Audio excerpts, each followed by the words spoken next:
Chapter 93. From the day she was born, Dunya was so different. This difference didn't come from her father, who was the world's top martial artist, nor did it come from her mother, who was the world's top dancer. It was completely a God-given talent. From a general medical point of view, a newborn baby's birth weight was mostly 5 to 8 pounds, but Dunya was born with 20 pounds, which made her mother think that she was pregnant with twins or triplets. This abnormal weight didn't mean that the baby was particularly big, but the muscle density in her body was extremely high, which was equivalent to dozens of times the value of an ordinary person. Such a strange symptom in modern medicine was called superhuman physique. It was a special physique that could only appear in one out of hundreds of millions of people. Dunya, who grew up with such a special physique, actually contained a terrifying strength in her seemingly slender body. This was also the reason why Dunya's 5 measurements had the strange attribute of LV4 physique, international warrior. Indeed, if only looking at the physical ability, Dunya was even comparable to Tenmuayam. They were both monsters that could crush human bones like candy. However, compared to Ayam's ruthlessness, Dunya had been hiding her special superhuman physique. She had never even used her real strength on humans to avoid causing an irreversible tragedy. Just like when Dunya beat up those hooligans, she had to restrain herself a lot to avoid turning those hooligans into a pile of broken body parts in front of everyone. Good heavens, I don't even know if I can beat her now. She's simply a little monster. While walking behind Dunya, Ryudo looked at her petite body from top to bottom. It seemed that it was hard to imagine where this guy's strange strength came from. Although Ryudo was just curious about how strong Dunya's body was, so he quietly followed behind and stared at the little girl's body. However, from the third-person perspective of the onlookers, this guy looked like a pervert who had taken a fancy to this cute girl with top-notch looks and was tailing her forcefully. Should we call the police? On the road less than 300 meters away from the main gate of Dory No. 1 High School, countless students who were walking by with their heads lowered or turned their heads away all had the same thought. He looked at Warner, who seemed to be sizing up his target with a typical criminal gaze. Look at the weird uncle swaggering behind the 2 beauties. She looked at Na's shameless expression, as if he didn't feel that he was doing something bad. Therefore, early in the morning, many people had already silently held their phones in their hands, ready to call 110 for emergency help at any time to prevent the 2 beauties from unfortunately falling into the hands of the devil. Especially the little girl who had just transferred in today. She looked like a pure and cute human doll. If she was bullied by that bastard Ryudo Kiryu, she would definitely cry pitifully. Once they thought of Dunya silently crying after being bullied, the surrounding students couldn't help but feel heartbroken. Of course, if they were told that this pure and cute little girl could punch Ryudo's brain out of his nostrils, no one would believe it. Thus, when the group of students looked at Dunya as if they were looking at the unlucky heroine who had been possessed by something dirty, Dunya herself was very confused. What's going on? Why are they looking at me with a mixture of pity, sadness, and helplessness? Is there something wrong with their heads?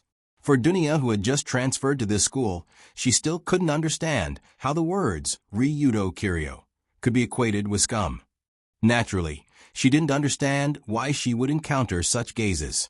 For a moment, Dunya, who was walking, felt uncomfortable all over. After all, she had never experienced being stared at by a group of people so early in the morning. It made her feel as if she was walking to the execution ground. However, in this strange atmosphere where 2 great beauties were walking in front, followed by a jinxed evil spirit, and surrounded by a group of people who were ready to call the police at any time 2 beautiful figures coincidentally rushed over from the other side of the road, making the already chaotic situation even more chaotic. Young mistress, the atmosphere over there seems to be a little strange. Something's happened. Although they were several dozen meters away, as Kanzaki-colored Glaze's bodyguard, 16 Nights dancing costume, Kanzaki's color glaze, was still able to sharply sense the burning air. The students' eyes were filled with uneasiness and panic, and many of them were unconsciously holding their phones in their hands, as if they didn't know where to go. This situation was very similar to when Dancing Costume followed Bunny Ball Sensei to the battlefield to experience the tense atmosphere. Was this the battlefield? Why did the school's entrance become a battlefield so early in the morning? Why were they all holding their phones with guns drawn? Were they all crazy? Just as Dancing Costume was puzzled by the strange situation, she first saw Yunyen Tsukimi and Dunya Saito walking out from the crowd, followed by Ryuto Kiryu. In about a second, she understood everything. This Kamiyoshi samurai couldn't help but smile bitterly. That seems to be the young mistress of the Saito family. I didn't expect that she would be targeted by Ryuto the moment she transferred over. She's quite unlucky. Unlucky? Heh. It doesn't seem like anyone is the unlucky one. But when Dancing Costume looked at Dunya with sad eyes, the colored glaze on the sides snorted and wanted to go around them. If there was anyone in this school who could see through Dunya's true colors, it would be the colored glaze. If Dunya was a little fox who had muscles all over her body and was trying to disguise herself with lace, then Luli would be an old fox who had long become a demon and no longer needed to disguise herself. Therefore, how could this young mistress of the Saito family hide from Colored Glaze's eyes? That little brat's pretentious attitude. It was better not to have anything to do with her. Moreover, Yunyen and Ryuto were also here. It was better to leave first. When Colored Glaze noticed that the situation was not right, she wanted to quickly leave without hesitation. However, although her brain was good and her eyes were sharp, the speed of turning around was a bit slow. Ah, isn't that Colored Glaze classmate? Good morning. Before Colored Glaze could sneak away, Yunyen, who was walking not far away, had already noticed her, and then waved and greeted her in front of everyone. Are you kidding me? Why do you have to call me at this time? Can't you see the atmosphere, natural idiot? After hearing Yunyen's words, Colored Glaze, who originally planned to run, could only awkwardly turn around and wave at the strange trio with a smile, but she couldn't stop cursing in her heart. Chapter 94. When the Colored Glaze also walked over with a smile, all the surrounding students were in an uproar. Good heavens, what was going on this morning? How could they see the dreamy scene of three great beauties gathered together? In this first high school, Yunyen and the Colored Glaze were already quite famous for being the second and third-year schoolbells. At this moment, with the arrival of Dunya, the originally empty position of the first-year schoolbells also had an owner. All of a sudden, the school bells of First High School were gathered together. What's more, these three great beauties each had their own unique characteristics. When they stood together, it was as if flowers bloomed in the surrounding space out of thin air. The air also became fragrant and sweet. It was a pity that in this three flowers gathering beauties, there was an extremely annoying stinky blonde standing in the way. Under the gazes of many people who were angry but did not dare to speak, Ryuto stood there leisurely and even waved at the Colored Glaze. In the eyes of everyone, this scene was as if three roses, lilies, and chrysanthemums had gathered together to compete for beauty, but there was a big-mouthed man-eating flower beside them that was ready to make a move.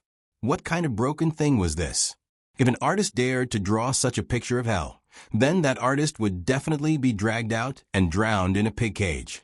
Of course, as the big-mouthed man-eating flower, Ryuto naturally did not react to the angry gazes of the others. He was only worried about what might happen in a while. Well, the Colored Glaze also came. They wouldn't quarrel on the spot, would they? When Ryuto saw Yunyen call the Colored Glaze over, he couldn't help but smile bitterly, as if he had already predicted what would happen next. Among the three female leads, Yunyen was a natural good person and lubricant for the team, so she could get along with anyone.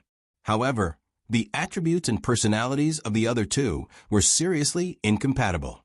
After all, Colored Glaze was a strategist, while Dunya was a general.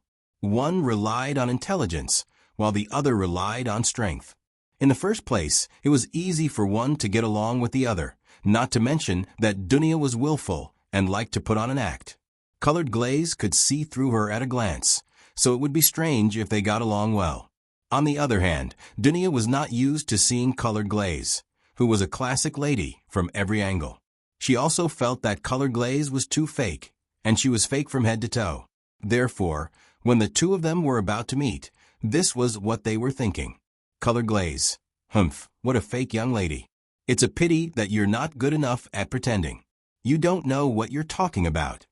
Dunya. Humph, this woman is obviously scheming. She's definitely not a good person.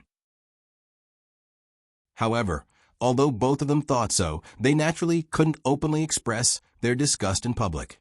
Therefore, Colored Glaze walked up to Dunya and said with a perfect smile, "Hello, Dunya-san.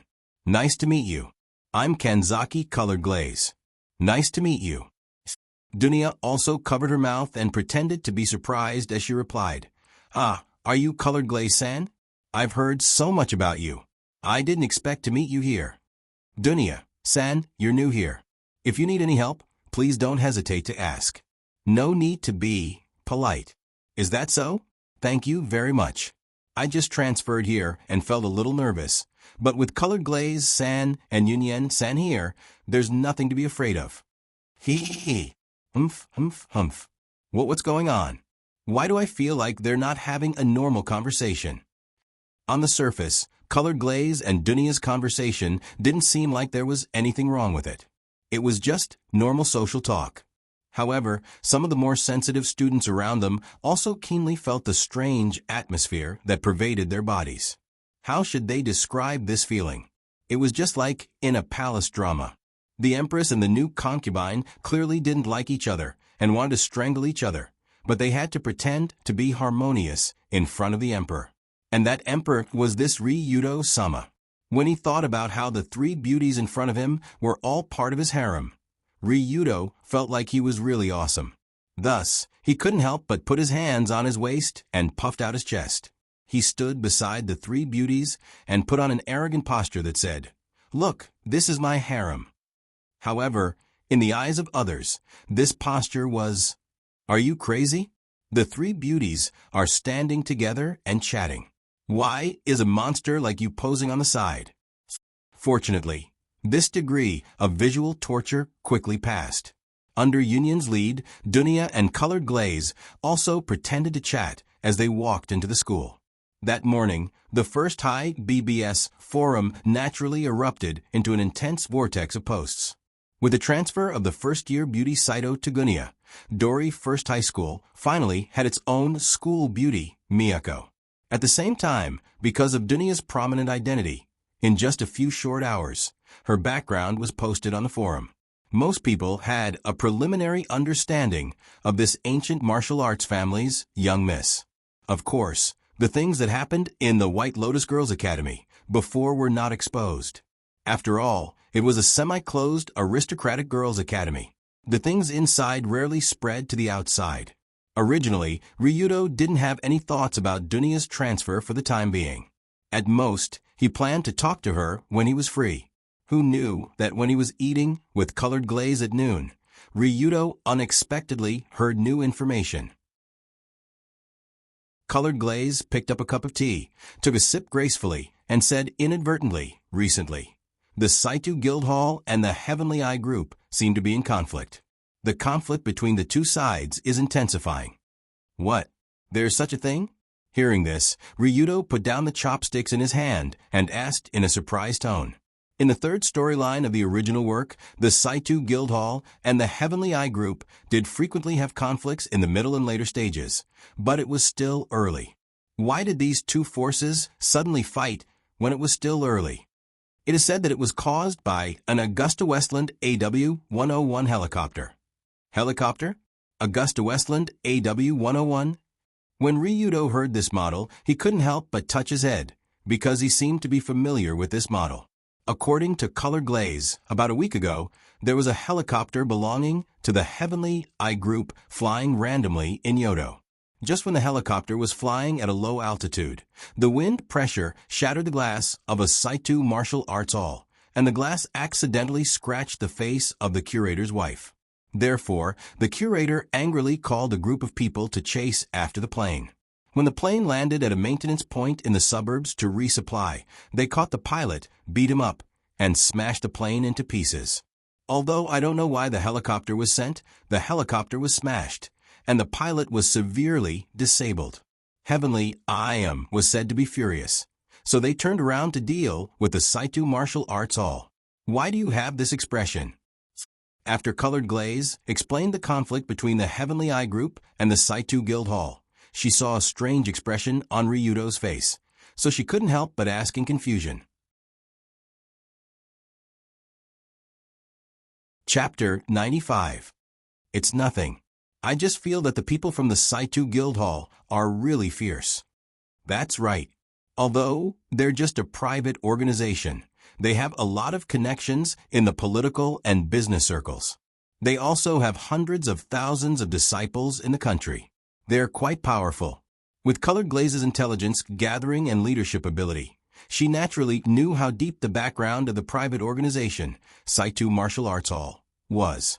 The ancestors of that group of martial artists were professional martial artists who were responsible for protecting the daimyo and senior officials. Although they left the officialdom in modern times to form their own organization, they still maintained a deep relationship with various organizations. It was not surprising that such a large force dared to challenge the Heavenly Eye Group, although Colored Glaze did not think that they could deal with Heavenly Eye. After all, in Colored Glaze's view, the Saitu Guild Hall belonged to the stubborn conservative group. Although they were powerful, their thinking was rigid, and they still maintained their ancient style in this era. Ancient style and rigid thinking. No matter how strong such a force was in Iam's eyes, it was no different from a pile of unrecyclable garbage. If Iam really wanted to do something to the Saitu Guild Hall, her various vicious methods were definitely unimaginable to the conservative group of martial artists. They could not deal with it, and the Saitu family would inevitably suffer some losses. However, compared to Colored Glaze's thoughts, Ryudo was thinking about another thing at this time, and that was the origin of the Saitu Guild Hall beating up the Heavenly Eye Group's pilot and angrily dismantling the Augusta Westland AW-101 helicopter. First of all, this special event absolutely did not happen in Red Album 2. No one survived. The only reason why it happened was because of Ryudo's survival. Because Ryudo did not die in the Tokyo Bay warehouse, Iam sent people to the school to catch him in a helicopter. Augusta Westland AW-101 was the helicopter that kidnapped Ryudo to the unrestrained Sky Tower. At the same time, because Ryudo had backtracked and killed the mercenaries sent to capture him, the only survivor of the helicopter pilot could only escape in a sorry state. Perhaps due to the severe psychological pressure caused by the failure to complete the mission, the driver somehow lost his mind and broke the glass of the Saitu clubhouse. The broken glass cut the curator's wife's face. As a result, the pilot was beaten up and the plane was torn to pieces, causing the Chenmu Group and the Saito Club to fall out in advance. Alright, the two organizations that had been minding their own business for the time being actually started fighting because of me. What a huge butterfly reaction. After understanding everything, Ryudo didn't know whether to laugh or cry. Obviously, because he was alive and kicking, the timeline of this game world was rapidly changing. But fortunately, the Saito Club angered Iam, which caused Iam to temporarily look away from Ryudo. Before, Ryudo was wondering why no one came to mess with him in this week. Now it seemed that Iam had focused her attention on the Saito Club. Suddenly, Ryudo also realized why the driver and bodyguard who escorted Dunya to school this morning was so nervous. Miss, remember to press the emergency contact button immediately if there is anything. We will rush in to protect you at any time.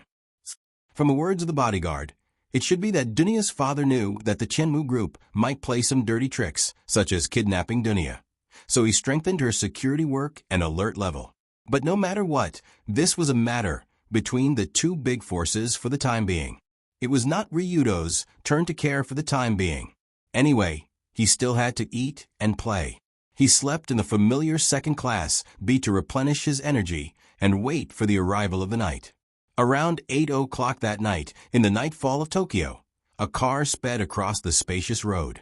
The person driving in front was Ryudo's right-hand man, Narukai Otani, and their destination was Union's home. The Tsutsumura Betsuin Where the Miss of the Tsutsuma Rebetsuin lived was located in the port area of Tokyo. It was very close to Dori Daichi High School.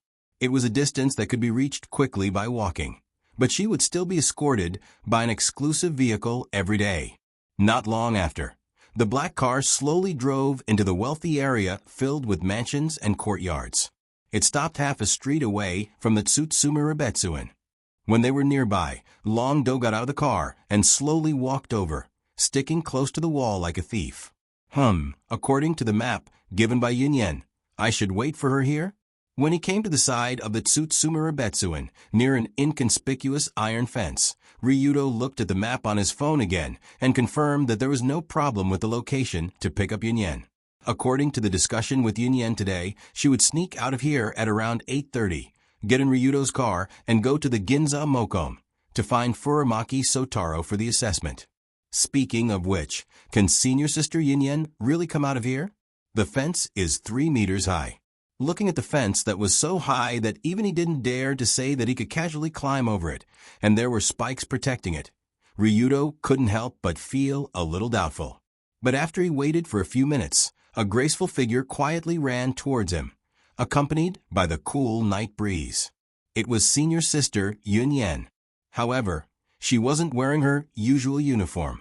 Instead, she was wearing sportswear that made it easier for her to move around.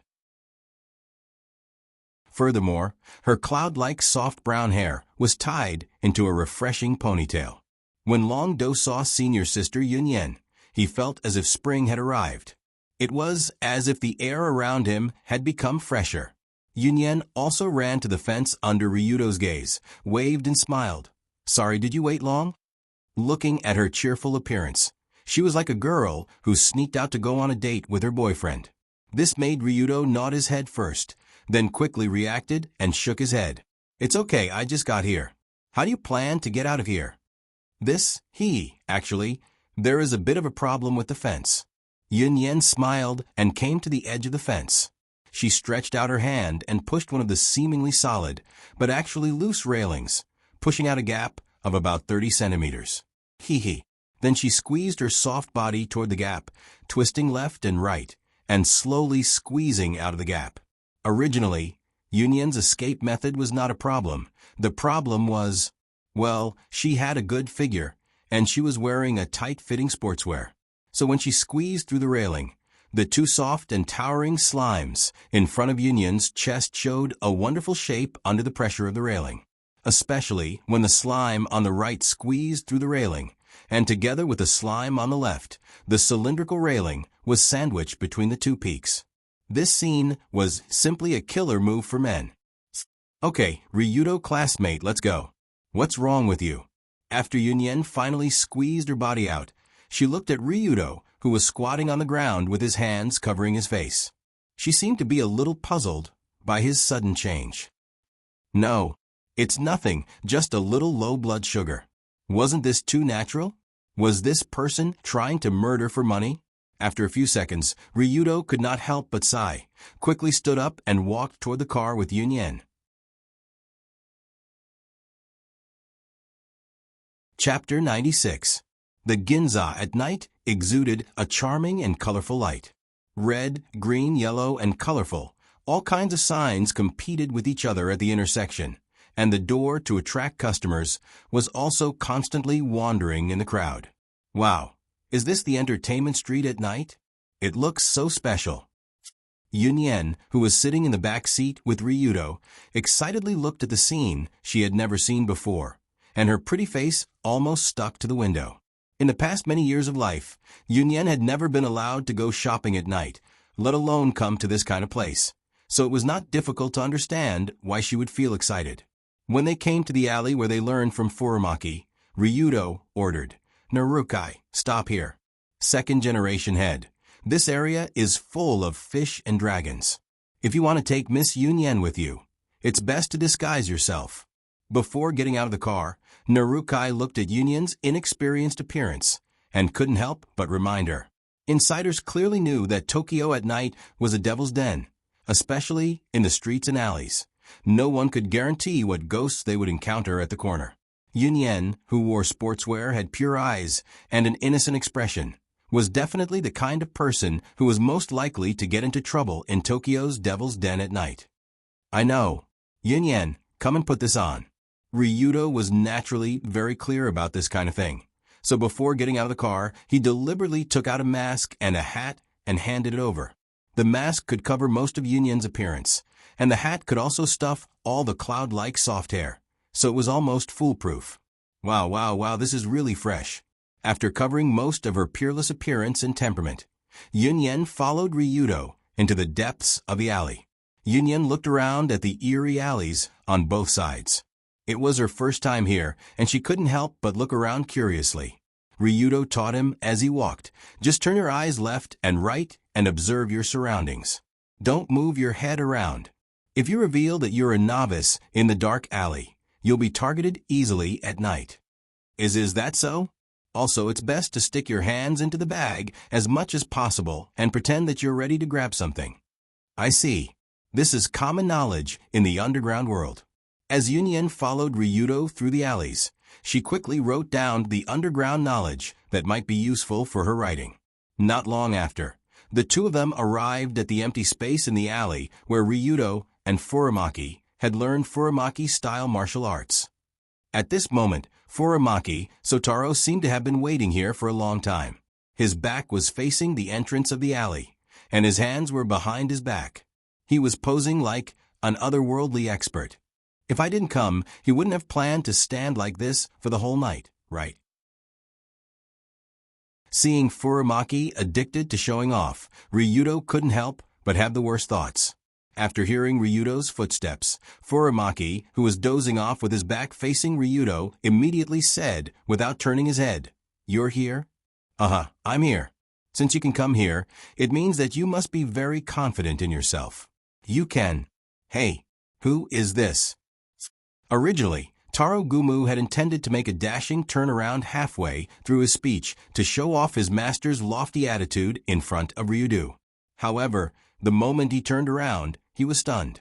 Because when he turned around halfway, he saw a slim figure standing beside Ryudo. Looks like a girl? Are you kidding me? It's the middle of the night, and you brought a girl out to participate in the martial arts exam? As if she felt Furamaki Sotaro's surprise, Yunyan also quickly smiled and said, "Master Furamaki, hello, my name is Yunyan Tsukimi. I'm very interested in the martial arts exam, so I asked Ryudo classmate to bring me along. I hope I won't disturb you too much." As Yunyan spoke, she bowed to Furamaki. Her etiquette was flawless, and coupled with her god-level charm, it made it impossible for people to speak ill of her. This woman is very dangerous. Yunyan had the same level of charm as I am. If used properly, it was not impossible for her to become a demoness that could bring disaster to a country. Furamaki Sotaro saw through this at a glance. After realizing that this woman was not simple, the old man walked over to Ryudo, who was standing next to him, and whispered seriously in his ear, "You have a girlfriend? We're just friends, or temporarily just friends. Let me give you a word of advice. The water here is too deep, you may not be able to grasp it." Although Furamaki Sotaro's words sounded like he was driving an old car, in fact, he was sincerely reminding his back. After all, being together with Yunyan would really lead to countless troubles. However, Ryudo replied with a smile, "It's okay, I don't need these 100 or 200 troubles. I'll just deal with whatever comes my way." You're really brave, but I don't know if your strength is worthy of your courage. After understanding Ryudo's determination, Sotaro took 2 steps back and said in a voice that even Yunyan could hear, Could it be that it's about to start?" After feeling the seriousness that quickly spread out from Sotaro's body, Yunyan couldn't help but swallow a mouthful of saliva. She looked at the master and disciple nervously and excitedly. Ryudo also casually rolled up the sleeves of his shirt and asked faintly, "Is it starting here? My opponent is you?" "No, your opponent is not here. It's in the Sai River Plain Underground Fighting Arena." The Sai River Plain Underground Fighting Arena? When he heard this familiar name, Ryudo's eyebrows slightly raised. Not long ago, When he was talking with Furamaki Sotaro about the past of his father Kazuma, he once talked about how Kazuma once swept the largest underground fighting arena in Tokyo. And the fighting arena that Kazuma set the record of 100 wins and no losses was called the Sai River Plain Underground Fighting Arena. So that's how it is. Furamaki wants me to challenge the underground fighting world that Kazuma's father once swept. Ryudo once heard that there were some underground, non-formal fighting competitions in Tokyo. There were no rules, no sex. As long as no weapons were used, it was a primitive, bloody fighting. Rather than a fighting competition, this kind of competition was more like a slaughter. Because there were no rules, the contestants often went up alive and came down dead. So those who would appear in these competitions were either retired fighters from the surface world or rogues, fugitives, mercenaries, or similar outlaws. However, the first trial that Furamaki Sotaro gave Ryudo was to challenge the Sai River Plain Underground Fighting Arena, where people died every day, and defeat the opponent in the sea-level competition.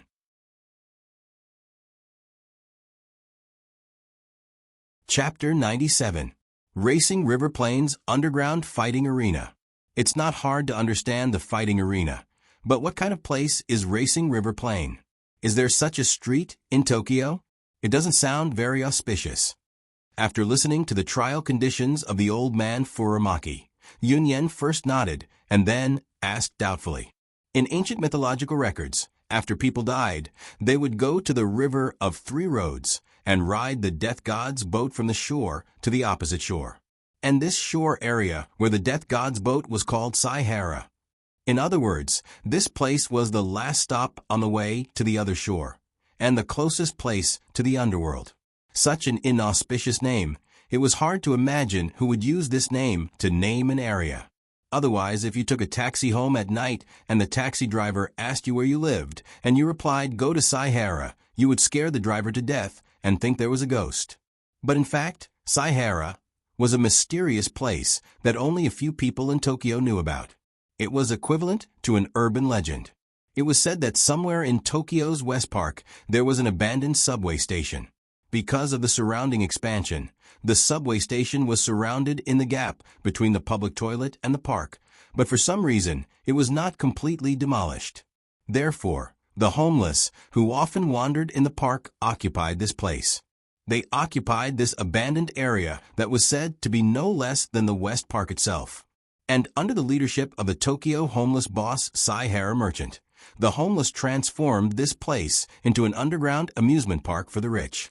It was said that after walking into the abandoned subway entrance, what greeted the eyes was a bustling scene like an ancient red light street.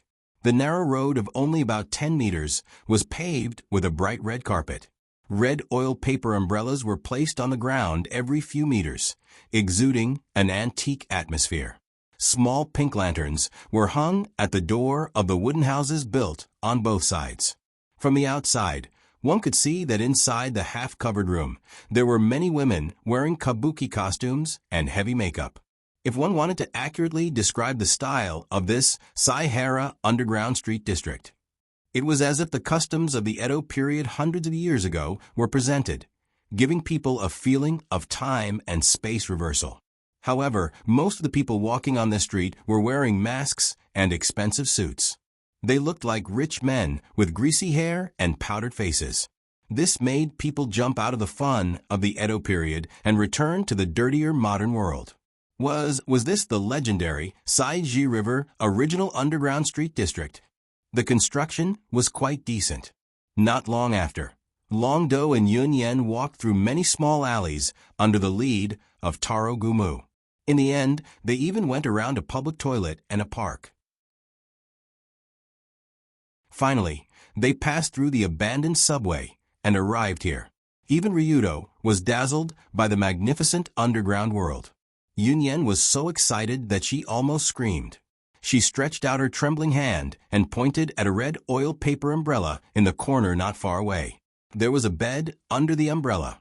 Suddenly, Yunyen asked in an excited tone, "Ryudo, what is that for?" "This should be for passers-by to rest, right?" Longdo scratched his head and said uncertainly, "Wow, I have never seen a roadside rest area like this." "Ryudo, come and sit." Therefore, Yun Yan skipped towards the red paper umbrella. She even pulled Long Do to sit down with her. She wanted to take out her phone and take a beautiful picture of them first. However, old Master Gumu walked over and reminded her with a smile, "Indeed, it's for passers-by to rest. However, it's not an ordinary rest. It's for the wanderers and customers of the Edo period to do business. You girls and guests?" Hearing this, Long Do was so scared that his scalp went numb. However, Yun Yan still asked curiously, "What do wanderers do? Perform?" "Not perform, but sell their bodies." Sell their bodies? Wanderers are known as prostitutes in ancient times.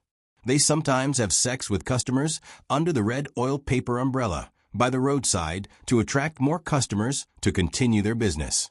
Sell their bodies? Prostitutes? Have sex? Do business? Suddenly, Yun Yan looked at the red oil paper umbrella above her head, then looked at herself and Ryudo sitting on the bed.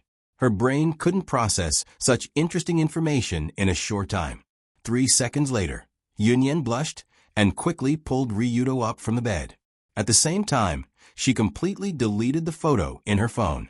Seeing her embarrassed state, Ryudo couldn't help but ask with a smile, "Yun Yan, are you okay?" I'm okay, but this is too strange. On the side of the street? Don't they feel embarrassed?" Actually, Yun Yan didn't know about the existence of the wanderer profession. But the roadside mattress and the oil paper umbrella were still beyond her knowledge. "Well, it's good that you don't understand, because it just means that your life is very happy." Facing Yun Yan's incredulous question, Ryudo patted her on the shoulder and explained with a smile. For a lady like her, who was born in a privileged family and never had to worry about money, let alone starving, selling her body for money was obviously a very shameful thing. But for those who were abandoned on the side of the road at birth and had nothing but their own body, they were already used to the disdainful transaction in the eyes of ordinary people.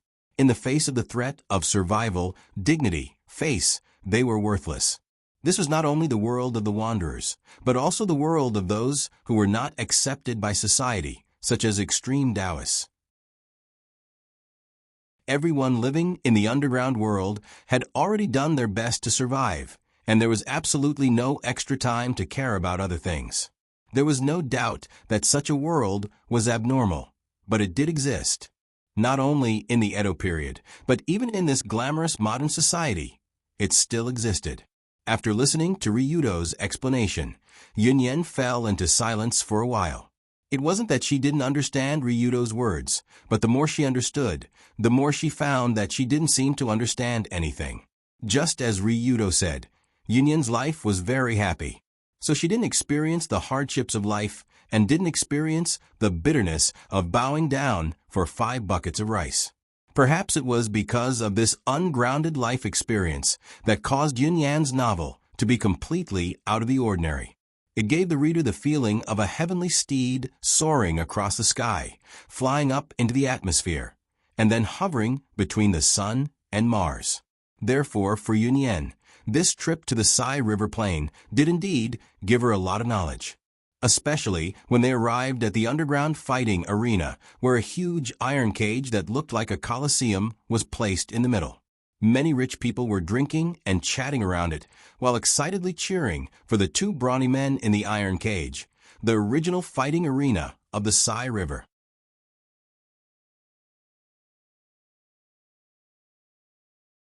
Chapter 98. What the hell is this place? When Yun Yan followed Ryudo and Sotaro into this dome building that wasn't particularly big, but the atmosphere was much more lively than the outside. Her entire body was almost immobilized by the surging hot wind. The interior of this Sai River fighting arena was like a never-ending lively party. There was never a lack of fierce roars, blood flying all over the sky, the sound of bones breaking, and the rich businessmen, drinks, and women around the round tables. This was a venue that was about half the size of a football field. In the middle of the venue, there was a 10-meter wide iron cage. 2 strong men were fighting with their lives on the line. One of the strong men was wearing a wrestler's tight suit. He was desperately trying to hug his opponent and smash him to the ground. But his opponent assumed a very standard boxing posture, dodging with nimble steps, while landing heavy punches on the wrestler's body from various angles. When Yun Yin had just walked into the arena, she happened to see the wrestler being punched in the cheek by his opponent. A stream of blood flew out along with a broken tooth. This wasn't a movie or a performance. It was a real brawl, or rather a fight. Although Yun Yin had just roughly heard about the situation here, but when she really saw such a tragic match, she was still shocked to the point that her legs went numb. Of course, other than Yun Yin, who was a newbie, the audience sitting around the cage were roaring excitedly. Beautifully done. Little Tyson, quickly beat that guy's brains out. Stand up and fight back, Demon Muscle Man. I have bet $1 million on you. Even if you die, you have to win, bastard. Hit him, hit him. Not intense enough.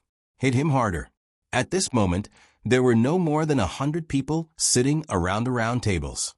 However, the roars and auras of these 100 people were like that of an army, with thousands of men and horses. Rich people who had nowhere to spend their money, so they wanted to stimulate to the end. Perverts who couldn't be satisfied in their daily lives and needed to feel their existence through bloody stimulation. There were roaming girls and bodyguards who served these customers, as well as underground warriors who killed each other on the field, exchanging their lives for rewards. The place where these strange guests gathered was the deepest place in the Sai River field. It was only one step away from the underworld, the death arena. Yun Yan's body couldn't help but tremble when she saw such a place where the sins and desires of human beings were displayed so blatantly. But just when she couldn't stand, Ryudo reached out and held her trembling hand. After holding Yun Yan's hand, Ryudo turned his head and gently whispered in her ear, "Don't worry. With me here, you don't have to be afraid of anything." Ahem, I'm not afraid. Suddenly, Yun Yan also took a deep breath and responded stubbornly. But even so, she didn't let go of Ryudo's hand. Obviously, she was still a little uncomfortable with this kind of illegal fighting arena and the surrounding chaotic scene. When Yun Yan barely calmed down, Furamaki Sotaro on the side said to Ryudo, "What do you think of the strength of the two guys in the ring?" "Very average. It's the standard of an ordinary competition in the surface world. Not a master." It wasn't that Ryudo looked down on the fighters in the surface world, but in fact, in this arena where there were no rules, the fighters in the surface world had a huge inherent disadvantage. The disadvantage was that they only knew how to fight and not kill. If Ryudo understood correctly, the rules of the Sai River field were that there were no rules. As long as they didn't bring weapons, they could do anything. Even if it was stabbing eyes, kicking, or biting the throat, there was no problem. In this case, it was normal for the fighters who were used to fighting in the surface world to lose to the criminal killers who were not as strong as them. After all, the awareness and habits of the two sides when fighting were completely different. The fighters were aiming to win the game, while the criminal killers were aiming to kill. That's right, now it's only a C-level competition, so the strength of both sides is not very strong, and the stakes and bounties are not very high. C-level, then there are higher B-level, and A-level ? Yes, your father Kazuma was an A-level here in the past, and he was also the reigning champion. He was also the first person in history to achieve the achievement of undefeated in 100 battles. Undefeated in 100 battles. In such a place, with stronger opponents, he had never lost. Seeing the increasingly ferocious battle on the stage, where both sides had already fought until their faces were covered in blood, Long Do couldn't help but imagine the heroic appearance of the one horse when he fought here one after another. He was really an iron-blooded man, a tough guy in a cage, worthy of being the king of 100 battles in the underground arena. So Ryudo couldn't help but laugh. He asked with a smile, "Speaking of which, if you fight here, how much money do you get after winning? If it's C-level, it's 10 million, B-level, it's 30 million. If it's A-level, the winner can get 1/10 of the total gambling pool, at least over 100 million. What if I bet on myself to win?" Of course it's not allowed. The fighters are not allowed to participate in any form of betting, even if it's on behalf of friends or relatives. If it's found out, you will be immediately expelled and permanently disqualified. Well, it's really strict. Is it to prevent fake matches? In this case, it should be impossible to make a lot of money by betting on yourself. But it's not bad to make some pocket money by winning the competition and getting a bonus. Gotcha. Ah. Just when Ryudo nodded, understanding that he understood the rules here, there was a sudden crisp sound of bones cracking and miserable screams from the cage ring. I admit defeat. I admit defeat.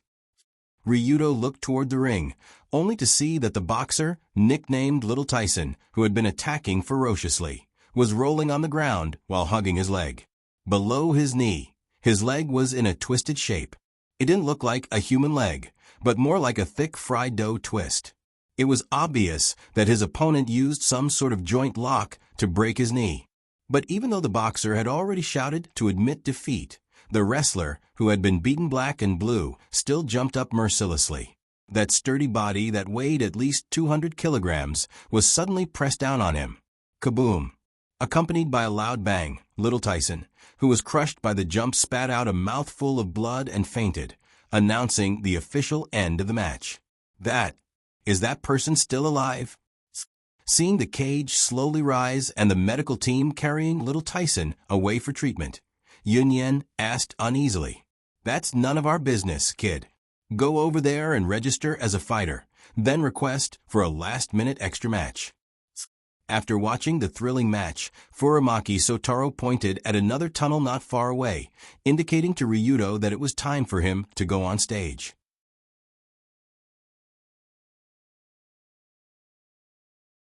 Chapter 99. Ryudo, are you really going to fight?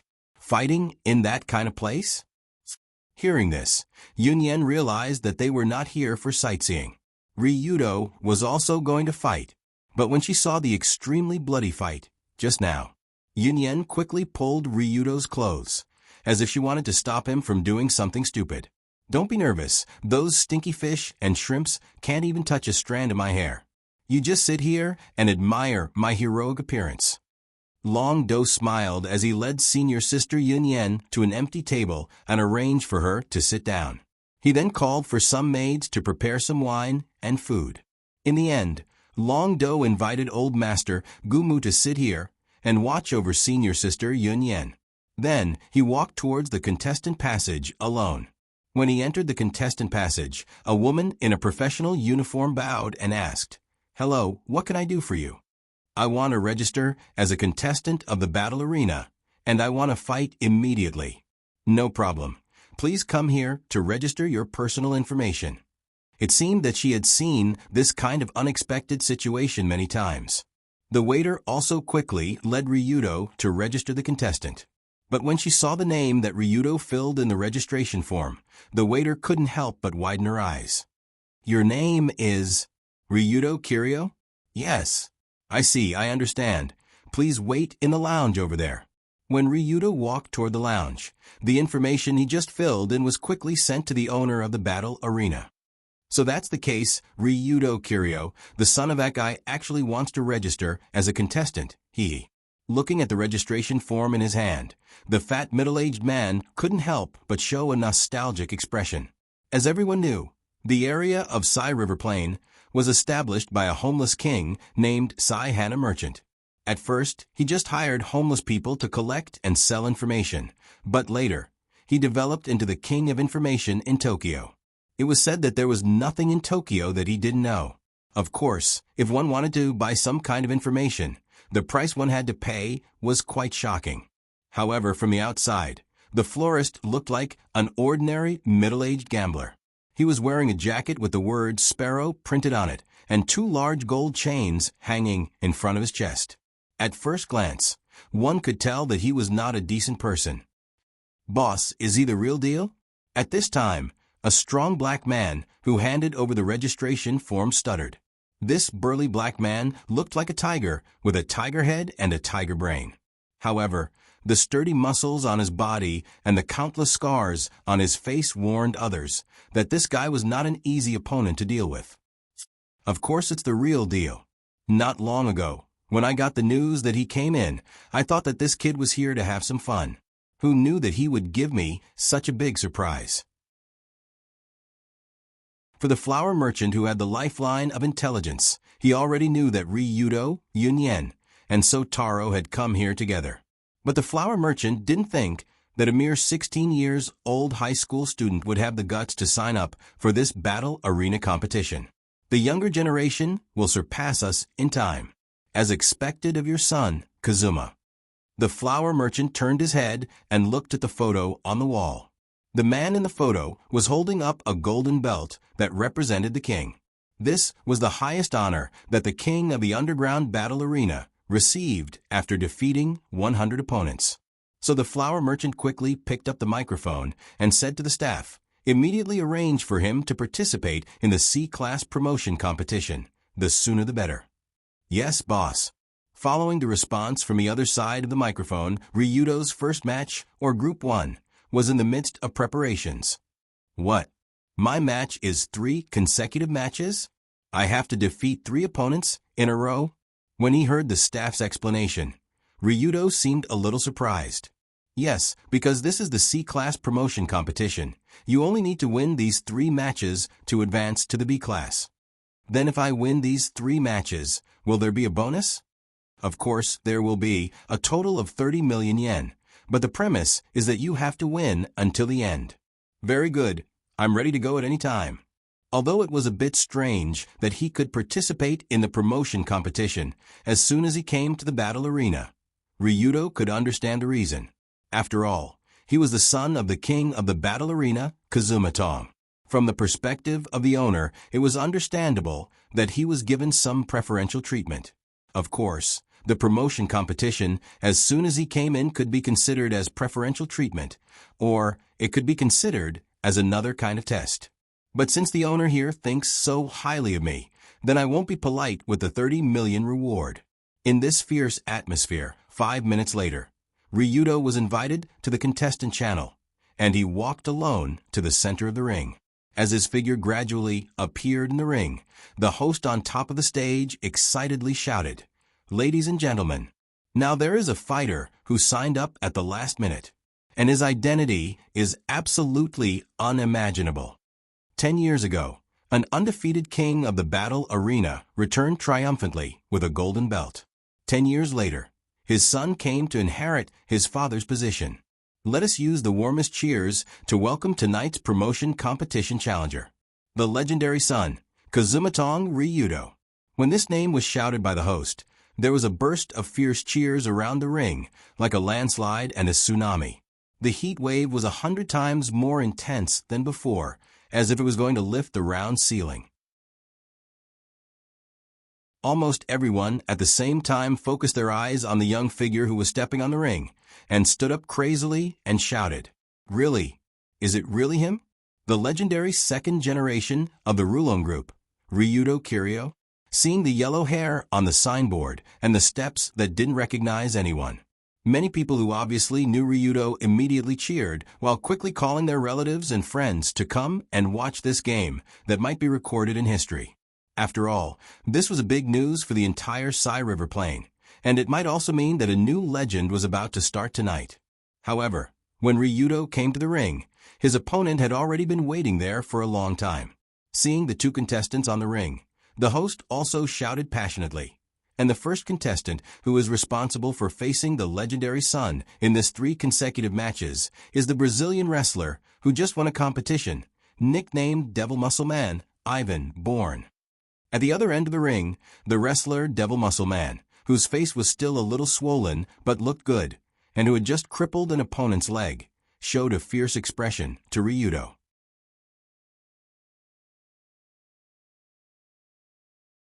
Chapter 100. Demon Muscle Man, Evan Bourne, was one of the more famous sea-level fighters in the Sai River Original Arena. He was said to have worked as a professional wrestler in Brazil before, but he was expelled from professional wrestling because of his misdeeds in the arena. He traveled to many countries and finally came to this underground arena to make a living. In the last battle, this devilish muscle man had successfully broken the leg of the underground boxer, cruelly obtaining the final victory. Although he had just finished a game, Evan Bourne signed up immediately when he heard that there was a new promotion match. After all, in the promotion match, if the contestant on the receiving side won, he would get double the prize money, which was a full 20 million. Hee hee. As long as I can get rid of this kid, I can get 20 million. It's really worth it. Plus the bonus I saved before, as long as I win this game, I can go back to my hometown and get married. Seeing Ryudo's figure gradually walking toward the ring, Van Born's eyes flashed with a hint of joy. He seemed to see the leisurely life of his wife and children. After all, no matter how loud the audience cheered for Ryudo, no matter how big the background introduced by the host was, today's Ryudo looked at most like a handsome blonde high school student from the outside.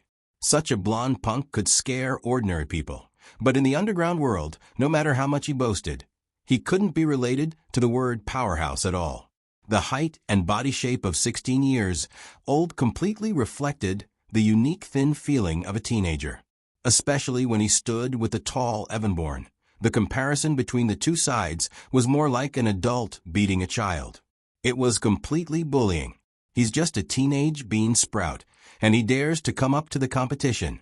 This 20 million is really easy to earn. At this moment, the other players watching the game in the lounge couldn't help but complain. They seemed to regret that they signed up late. Rumble. When the host quickly left the arena, the iron cage that was originally hanging above slowly fell down. Van Born's face had a greedy smile, and at the same time, he was already imagining his victory in his mind. All right, what kind of pose should I make after I win? Do push-ups on this bean sprout's head? Or perhaps he would grab him by the ankle and raise him up to dry him in the sun. Before the countdown began, in addition to Evanborn, the audience sitting around the round tables had already used the betting machines in their hands to silently express their support for this demon muscle man. Furamaki Sotaro, who was sitting at the table, looked at the monitor and said, 1. 82 to 1. 17? It seems like I've been underestimated. Yunyan also looked up at the monitor that showed 1. 82, 1. 17-inch and asked in confusion, Master Furamaki, what does that mean? It's the betting odds for both sides.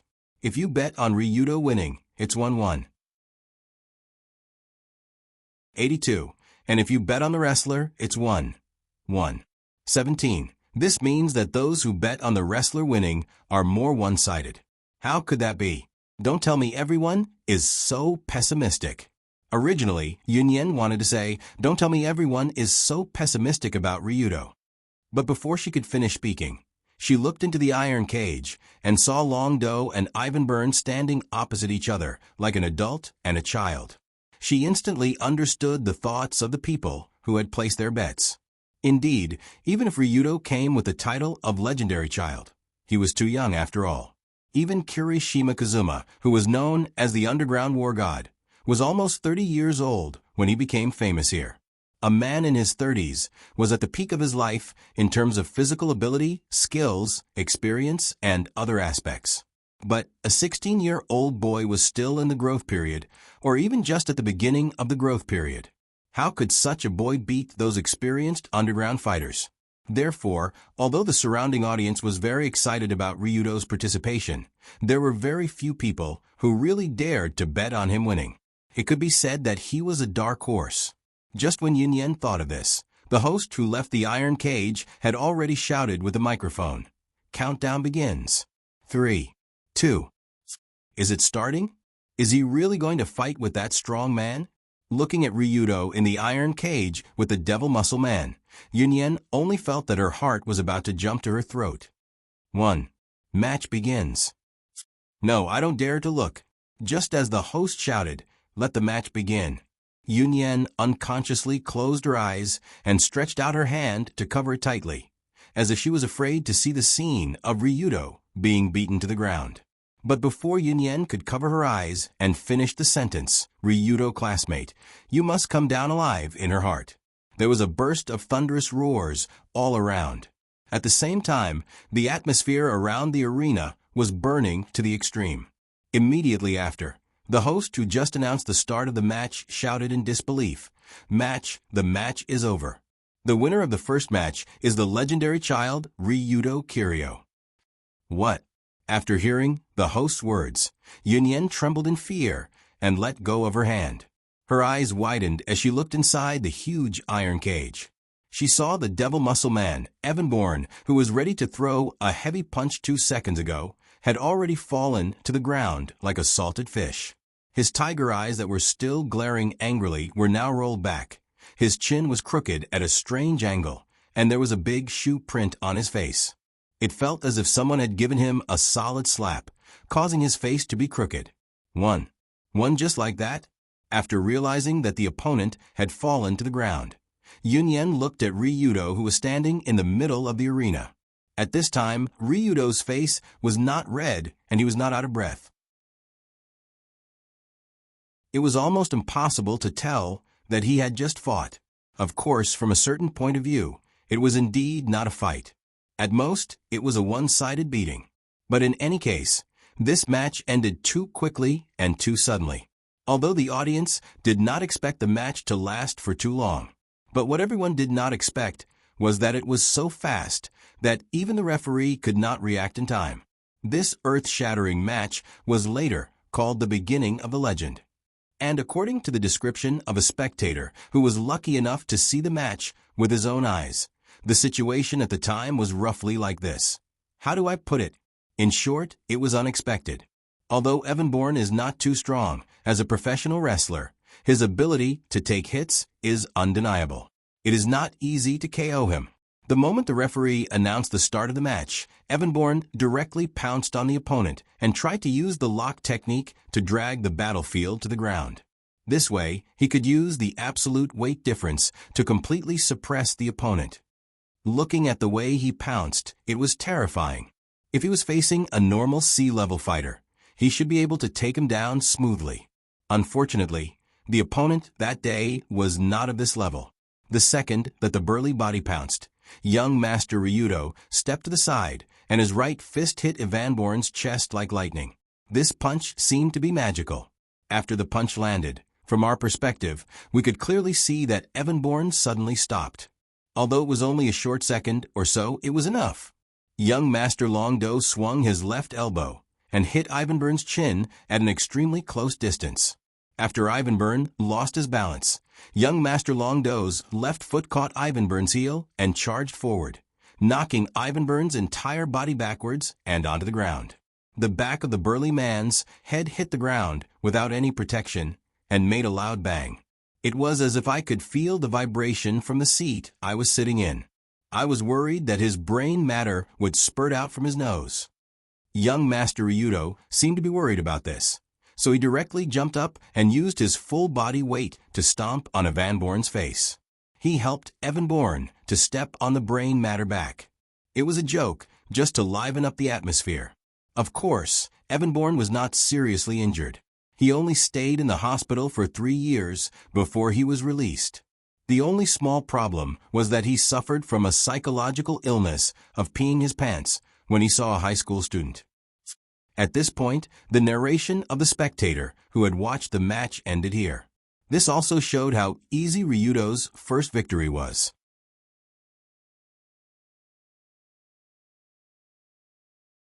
Chapter 101.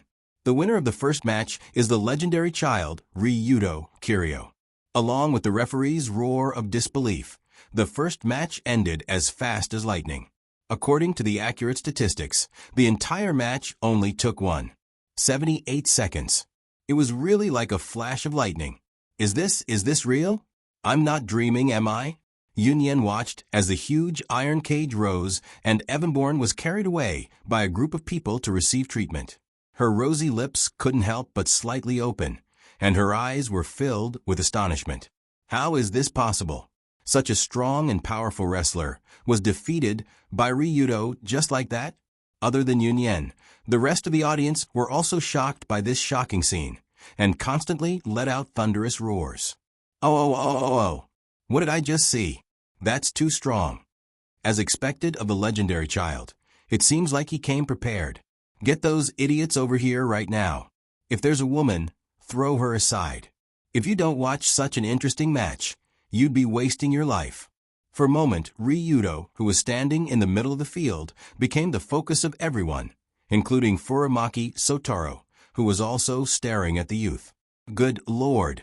Is he also a genius? That profound skill, Tiger Fall, just now was already quite familiar, as if he had practiced it for a few years. With Furamaki Sotaro's eyesight, he could clearly see the tit-for-tat confrontation in the ring. Ryudo first used insight to dodge the fatal grab. Then his right fist accurately hit Ivanborn's diaphragm, causing him to spasm for a moment. In that short second where time seemed to be frozen, the youth rapidly unleashed a series of vicious and smooth continuous attacks. Every move was aimed at the opponent's vital points, directly knocking the strong and durable wrestler unconscious on the spot. In order to achieve what he had done just now, other than having sufficient mastery of the profound meaning of skill, Tiger Fall, one also needed to have a strong body and mental fortitude. When enemies meet on a narrow path, the courageous will win. First courage, second strength, and third skill. Especially in this kind of cage battle, where both sides had nowhere to retreat, the effect of courage was quite obvious. Would he be nervous when others made a move? Was there any burden when he took action? The key to all of this was the guts. The fact that Ryudo, at the age of 16, had the courage to fight without fear in a real battle greatly exceeded Furamaki Sotaro's expectations. Of course, what Furamaki Sotaro didn't know was that Ryudo had already changed his title to Extreme Young Master.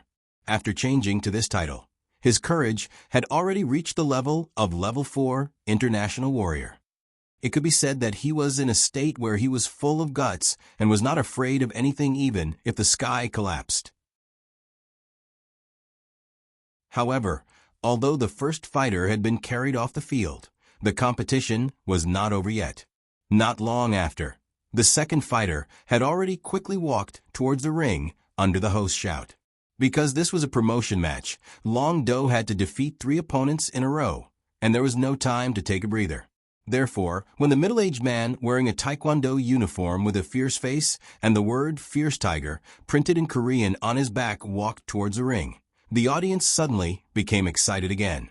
The host also took the opportunity to introduce, in full swing, ladies and gentlemen, the second fighter in this promotion match was the ferocious Tigers of Bangsi, who had already won 4 matches.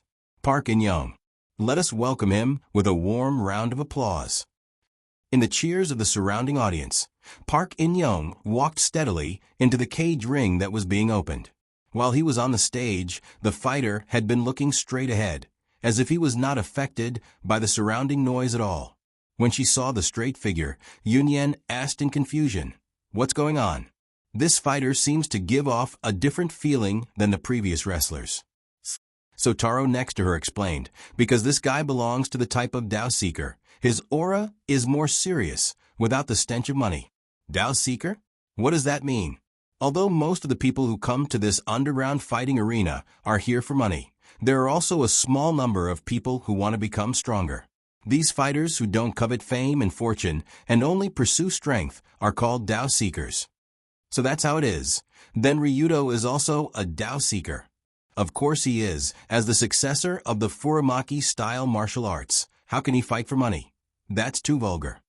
In front of Yunyan, Furamaki straightened his back and said confidently, if he knew that Ryudo was counting money in his heart, who knows if he would vomit blood on the spot.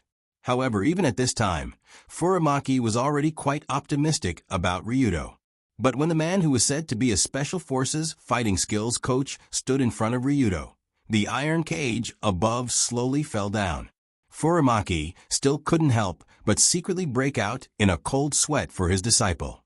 As far as he knew, although Pu Rin-young was a C-rank fighter, Pu Rin-young's skills were undoubtedly at the top of the C-rank group.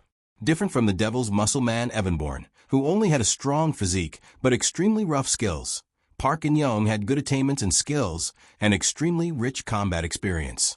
Before coming to the Sai River fighting arena, Park In-young had won 3 consecutive championships in the Korean National Taekwondo competition and was one of the top masters in the surface world.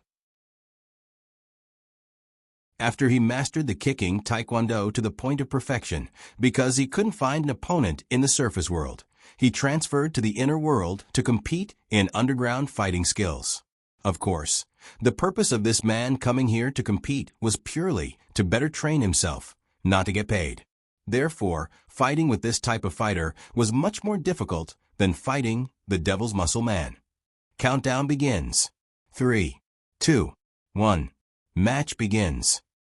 Just as Furamaki Sotaro was thinking about the confrontation between Ryudo and Park In-young, the host had already announced the start of the match. Different from Evanborn, Park In-young didn't have any intention of underestimating Ryudo, but chose to go all out from the start.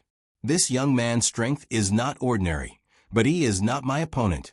The moment the battle began, Park In-young's body crouched slightly, and his legs jumped forward as if they had hit a spring. He used a swift and fierce mid-air twisting side kick to kill his opponent.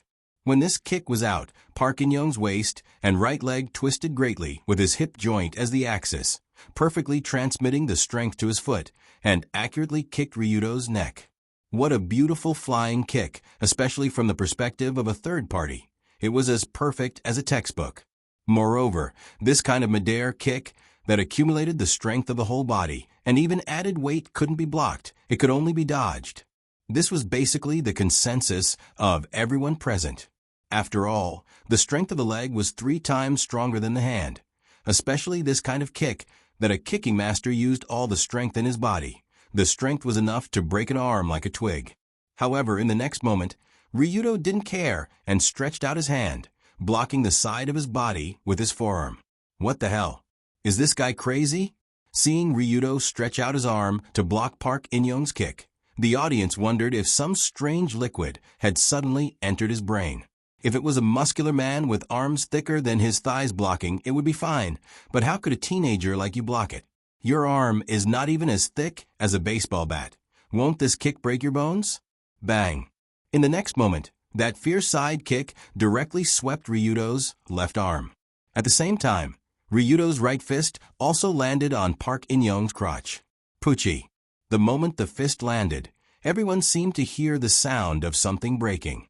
Of course, it was definitely not the heart breaking, but the balls breaking.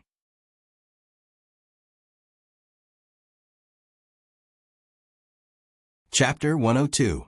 What was the most unbearable pain in this world? Generally speaking, the medical field divided the pain that humans could endure into 12 levels. The highest level was the pain that women had to endure during childbirth. However, most men would silently shake their heads in disagreement with this conclusion, because, in their opinion, there were more painful experiences than childbirth. And this kind of encounter was egg-crushing. At this moment, in this very arena, Park In-young was fortunate enough to experience the ultimate pain of a human, the pain of having one's balls crushed. For this Taekwondo expert from South Korea, his psychological changes in an instant were quite complicated. When his right foot kicked Ryudo's arm as he wished, Park In-young was secretly delighted. This idiot actually used his arm to block my kick. Wouldn't that cripple his arm? But as the kick hit its target, and there was a clear feedback coming from there, Park In-young felt that something wasn't right. What's going on? Why was his arm as hard as steel? Instead, it was my leg that was almost broken. Before Park In-young could feel the pain of his right leg hitting the target, the pain from the recoil hit his nerves. Long Do's fist had already landed on his crotch with all his strength without any hesitation. The moment his lower body was hit, Park In-young knew that he was done for. He could no longer fight. From the moment he was hit to the moment he felt the pain, there was a short period of time. It was like a period of time for humans to repent. In the blink of an eye, an indescribable pain spread from his lower body to Park In-young's brain. Pain. Pain. Ouch. Ouch. If it wasn't for the fact that he was afraid of being ridiculed, Park In-young's mind would have been filled with over 100 ahs. However, this was not enough to describe the extreme pain he felt. Plop. Park In-young was punched and fell to the ground. He abruptly covered his crotch with both hands, and his sturdy body quickly twisted like a cooked shrimp. Because it was too painful, Park In-young opened his mouth and wanted to scream. However, because the pain was too intense, even if Park In-young opened his mouth, he could not scream because of the pain. He could only open and close his mouth like a fish out of water. It was over. Although Park In-young was still conscious, as long as he was a man, he would know that the match was over. His vitals had been hit, and it seemed to have been split open. No man would be able to continue fighting under such circumstances. Of course, from Ryudo's point of view, Park In-young was asking for trouble and seeking his own death. If you want to kick, then just kick. Why did you have to jump up? Moreover, this idiot jumped so high and still spread his legs so casually, as if he was afraid that others wouldn't be able to hit his vital parts. If Pu Rin-young really wanted to play like that, he would at least need to use some kind of secret technique like Golden Bell Shield, Iron Crotch, or something. However, Pu Rin-young didn't put any effort into this aspect, so he ended up with nothing. But this move of his was really strong. I almost couldn't block it. He then walked up and gave Park In-young a kick, knocking him out. Ryudo casually swung his left arm that he had used to block the kick. He felt that his arm was still somewhat numb and painful. From an ordinary person's point of view, Ryudo had used such a weak arm to block the kick that was filled with all his strength. The result would definitely be a cracking sound, and his bones would be broken as if he had been hit by a car. Unfortunately, Ryudo had Copper Skin Mastery and Iron Bone Mastery, these two pay-to-win passive skills, which provided him with strong resistance. Although the proficiency of these two skills was not enough for him to take all the damage, it was not a problem for him to withstand this kick. The match has ended. The winner of the second match is the legendary child, Ryudo Kiryu. Seeing that Park In-young had fainted, the host decisively signaled the end of the match. While announcing the end of the match, the host also secretly covered his lower body, as if he could empathize with Park In-young's experience. Looking closely, other than the host, the surrounding audience members, who were all male, all of them simultaneously covered their lower body or clamped their legs together. This kind of collective action that happened at the same time was called the egg-shattering consensus phenomenon by the dragon fighters, the so-called egg-shattering symbology. It meant that when someone's balls were shattered, all the males who saw the scene or heard the sound could not help but react. They either clamped their legs together or covered their lower body with their hands, without exception. Of course, for a female audience member like Yunyan, such a scene was more or less awkward. Seeing Park In-young being carried off like a salted fish, Yunyan could not help but mumble, Is this considered a battle? In Yunyan's mind, a battle should be a fist-to-fist fight, a passionate collision of body, technique, and soul. A competition where one's strongest side was displayed through sweat and blood. But Ryudo's fighting style, just now, to be honest, was a little despicable. However, Furamaki Sotaro smiled and nodded. Battles have always been despicable. As long as you can win, anything is fine. Even if you attack there? What do you think? A real battle is like this. In the past, samurai fights sounded grand, but in reality, they would throw away their swords, bite each other's teeth, gouge each other's eyeballs, and dig out each other's balls. It's just that the later generations have beautified the profession of samurai. To put it bluntly, they are no different from hooligans. Bite each other's teeth, gouge each other's eyeballs? When she heard such impactful words, Yunyan was stunned for a moment, as if she did not expect such a terrifying scene to exist in this world. But whether a fighter was despicable or not was not important to them.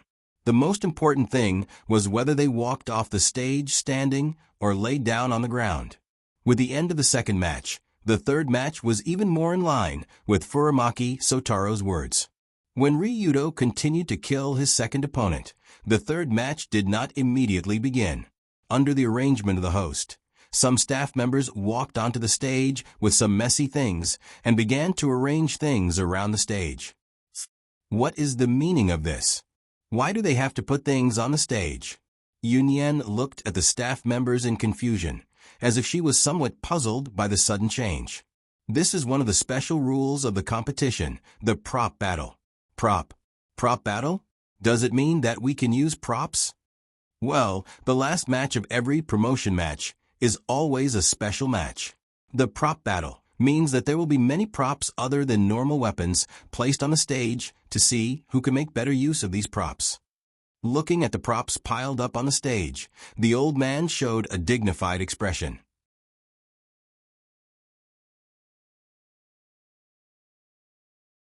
Chapter 103. After Furamaki Sotoro finished his explanation, the staff had already finished setting up the ring.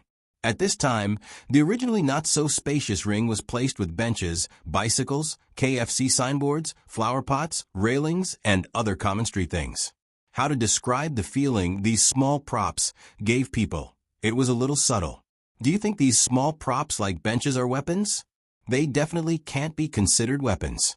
Otherwise, if I carry a bench on the street, won't the police arrest me for carrying a weapon? But although benches and other small props are not weapons, they are still useful. However, whether or not they would be useful in a fight would depend on how the contestants use them. After the ring was set up for the last match, the opponent of a third prop battle slowly walked out of the contestant tunnel. Dong, dong, dong. Just as the huge figure walked out of the contestant tunnel step by step, the surrounding audience couldn't help but shout, "Wait, it's actually him. Wasn't this guy suspended for violating the rules and killing his opponent half a year ago? Probably the suspension time is up, otherwise he would have been a B-class fighter. This monster is not a C-class fighter. This is troublesome. I actually met this murderer in the prop battle. He is an expert in using props to execute people." Amidst the exclamations of the audience, the villain Mike, who came from across the sea and was wanted for committing multiple murders, walked into the ring while drooling. He was known as the Dirty Executioner. His 2-meter-tall fat body was wearing large overalls, exposing his fat and hairy upper body to the air. With such a figure, coupled with a smile brimming with happiness and a ferocious glint in his eyes, it made people feel as if they were looking at a wild boar in clothes. Hee hee, young people are good. I like to play with young people the most. I'll play for a long time before I die. Pfft. When Michael the villain saw Ryudo standing in the ring and looking at him coldly, he laughed like he had met his favorite toy. The old man below the stage couldn't help but frown and say, "Oh no, I actually met Michael the villain at this time." Michael the villain. This guy doesn't look like a good person at first glance. He gives off a disgusting feeling. It's not just disgusting. He was a felon in America before. After he was smuggled here and started to fight underground, he publicly tortured and killed his opponents. He's a scumbag who enjoys torturing and killing others. Although Furamaki Sotaro had not seen the Dirty Executioner's previous matches, he had heard a little about what he had done. In that game, which was also a prop battle, the villain Mike forcibly stuffed a railing into his opponent's anus, nailed his hands to the bicycle, and rode around the field. The tragedy of a match, but actually a punishment, lasted for more than 10 minutes. When the entire ring was covered in blood, and even the host couldn't stand it anymore, and finally announced the end of the match, Michael the villain directly tore his opponent's throat. Therefore, there was no doubt that Michael the villain was a homicidal maniac, a lunatic who should be caught and hanged. However, this lunatic was now locked in the same cage as Ryudo, surrounded by a variety of execution props. Phew. It seemed that the third match wouldn't end so easily. As the iron cage that had just been lifted slowly fell, the surrounding escape routes were completely sealed. Ryudo looked at the execution props scattered around and couldn't help but sigh. Seeing that Ryudo seemed a little unhappy, the smile on Michael the villain's face became even more joyful. This brat actually made it to the third match, which means that he's quite capable. It's better to play it safe. Thinking of this, Michael the villain discreetly extended his right hand to his butt and even reached into his pants to buckle a few times. On the surface, this glossy and sloppy murderer was normally buckling his butt, but in reality, when he extended his hand, there was a small skinning knife in his palm. The skinning knife was covered with a rubber hose and rope, so it went without saying where this thing came from. After secretly holding the sharp blade in the palm of his right hand, Michael the villain extended his left hand and pretended to be friendly. "Before the fight, how about we shake hands to show our friendliness? If you have the guts." Seeing Michael the villain's action, some of the audience who had seen him fight before couldn't help but say, "Here he goes again. This bastard is playing this trick again." Trick? What trick is he playing? He likes to provoke others to shake hands with him. After his left hand grasps the person, He immediately stabs the small props in his right hand. This trick has killed several newbies before. The audience's words faintly floated into Yunyan's ears, and when she noticed it, she immediately shouted, "Wait. Ryudo classmate, don't. Shoo, you can't give a hint to the players on the field, or you'll be asked to leave by the guards." But before Yunyan finished shouting, Sotaro quickly made a shushing gesture to her. At this time, the two guards who were about to walk over also tactfully returned to their original position. But even so, Yunyan still whispered to Sotaro, "If this is the case, Ryudo will suffer a big loss. That villain is obviously up to no good." "Don't worry, he's not stupid. How can he be stupid enough to shake hands with others? Shake hands, right? Sure, I like shaking hand the most." But before Sotaro finished his words, Ryudo directly said to Michael the villain with a smile, as if he was slapping him in the face, "What the hell?" The moment they heard Ryudo's death-seeking declaration, Sotaro was stunned, Yunyan was also stunned, and everyone in the audience was stunned. No way. Does this guy really not see that Michael the villain is up to no good by shaking hands with him? Or does he really believe that he won't be tricked? He took the bait. As if he was afraid that this fool would go back on his word, Michael the villain quickly extended his left hand in front of Ryudo, and at the same time, he smiled and said, "Then hurry up, let's shake hands, and then we can start." Huh? Zap. Before Michael the villain finished speaking, a rusty nail head appeared in the palm of his left hand. This nail looked at least 5 centimeters long, and the head was blunt. It was full of rust and the smell of oil. It seemed to be a gadget removed from the bicycle behind Ryudo. At the moment when Michael the villain stretched out his left hand, Ryudo, who had hidden the nail in his hand, directly made his move. He ruthlessly inserted the nail into the back of Michael the villain's hand. It was hard to imagine that such a blunt nail could penetrate the fan-sized arm so smoothly, and it penetrated the back of the hand and came out of the palm. This extremely ruthless scene suddenly stunned Michael the villain and all the audience.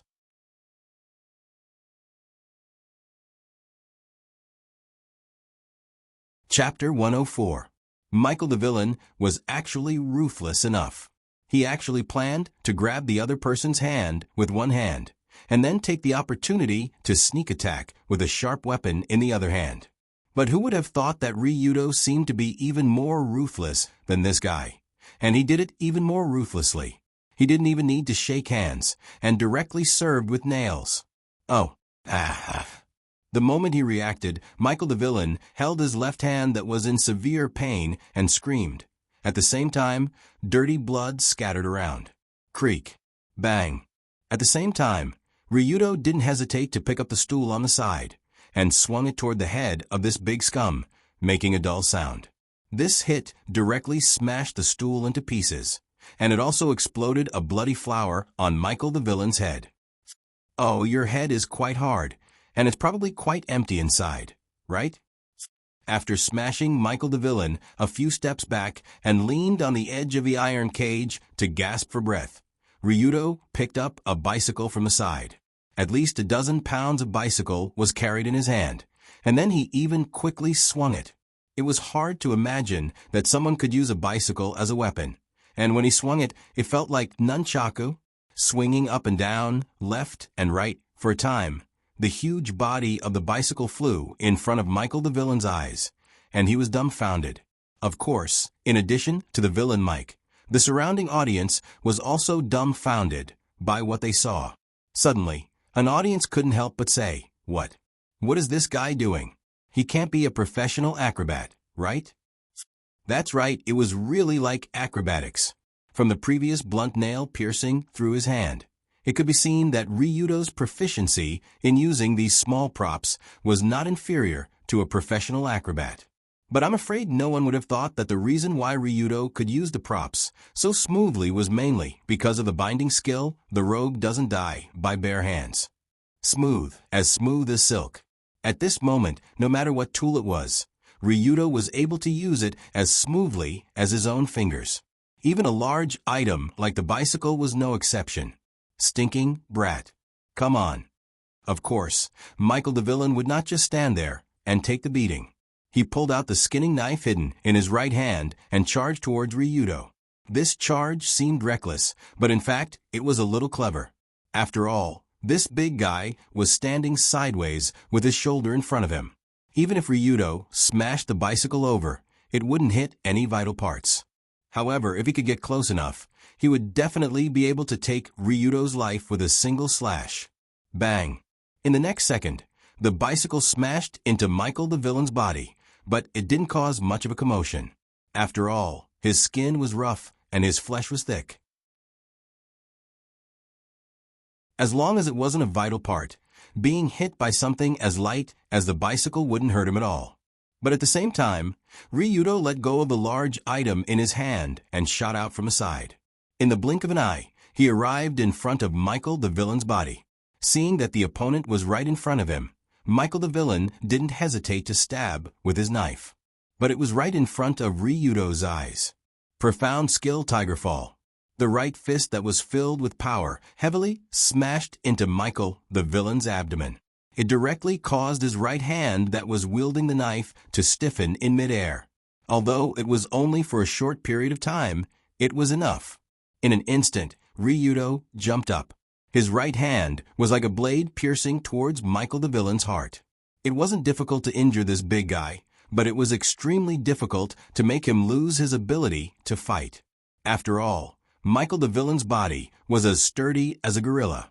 Even if he had the rogue doesn't die by bare hands, it was quite troublesome to use the surrounding small items to kill this big guy with thick skin. Fortunately, Ryudo still had a final trump card that could be used in this situation. Equipment. The moment his right hand stabbed out, a dragon-tooth sawtooth army knife that was painted black popped out from his sleeve. He quickly grasped it and stabbed into Michael the villain's body. This dragon-tooth sawtooth army knife was an excellent item that could be used on the battlefield. Therefore, when Ryudo stabbed with all his strength, the power of this knife was enough to penetrate the thick layer of fat and muscle and directly reach the heart. This is.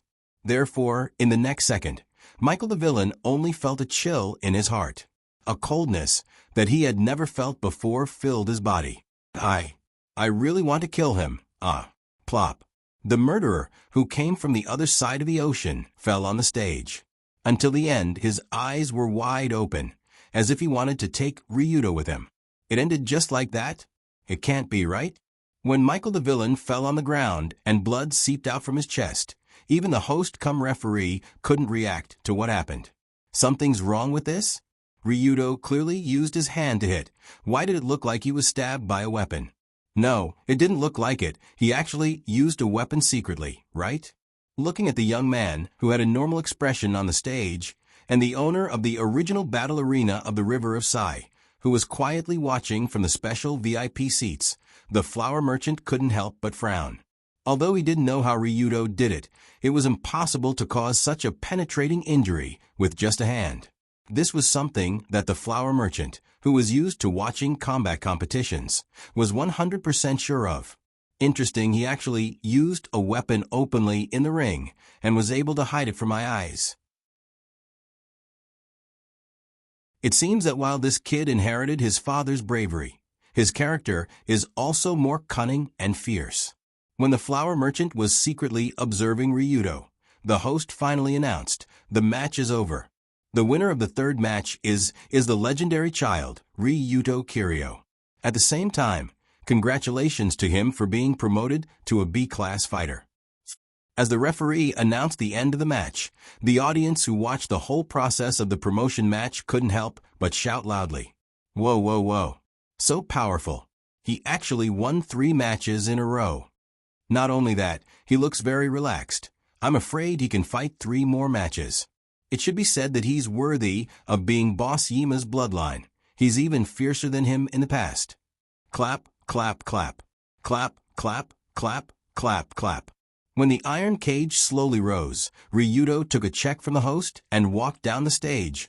A tide of applause and cheers came from all directions. He won. He finally won. Seeing Ryudo walk towards her in this enthusiastic atmosphere, Yunyan's hanging heart finally relaxed. Perhaps it was because her nerves had been stretched taut during the intense and stimulating viewing process. But after suddenly relaxing, Yun Yen realized that she was already sweating profusely and her legs were a little weak. Ryudo classmate, congratulations. Oh. This kind of physical and mental state caused Yun Yen to feel dizzy the moment she stood up, and she fell forward in a daze. Ryudo, who came to the side of the table, supported her and waved the 30 million check in front of Yun Yen with a smile. Yun Yen, thank you for your support.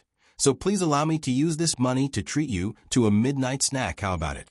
Although he had just experienced 3 fierce battles in a row, Long Do's smile was still quite relaxed at this time, perfectly displaying the vitality and vigor that was unique to a young man. At the same time, this smile also entered Yun Yen's heart, making her suddenly feel that this little junior seems to be quite handsome.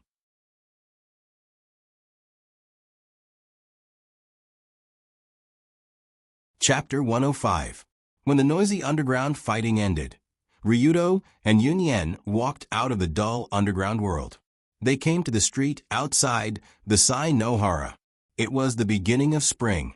The cool night wind blew on Yun Yen's face, making her feel particularly comfortable. Wow, the wind at night is really cool, especially after coming out of that damn place.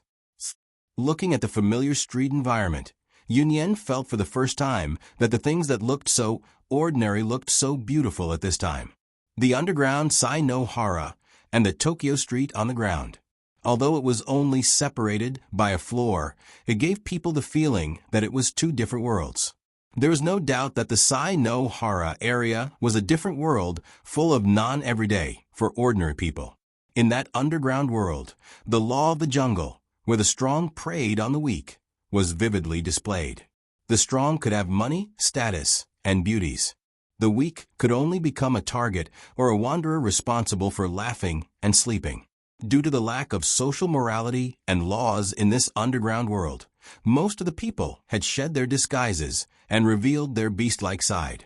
The uncle who drank wine on the street and enjoyed himself with wanderers may be a sanctimonious boss during the day.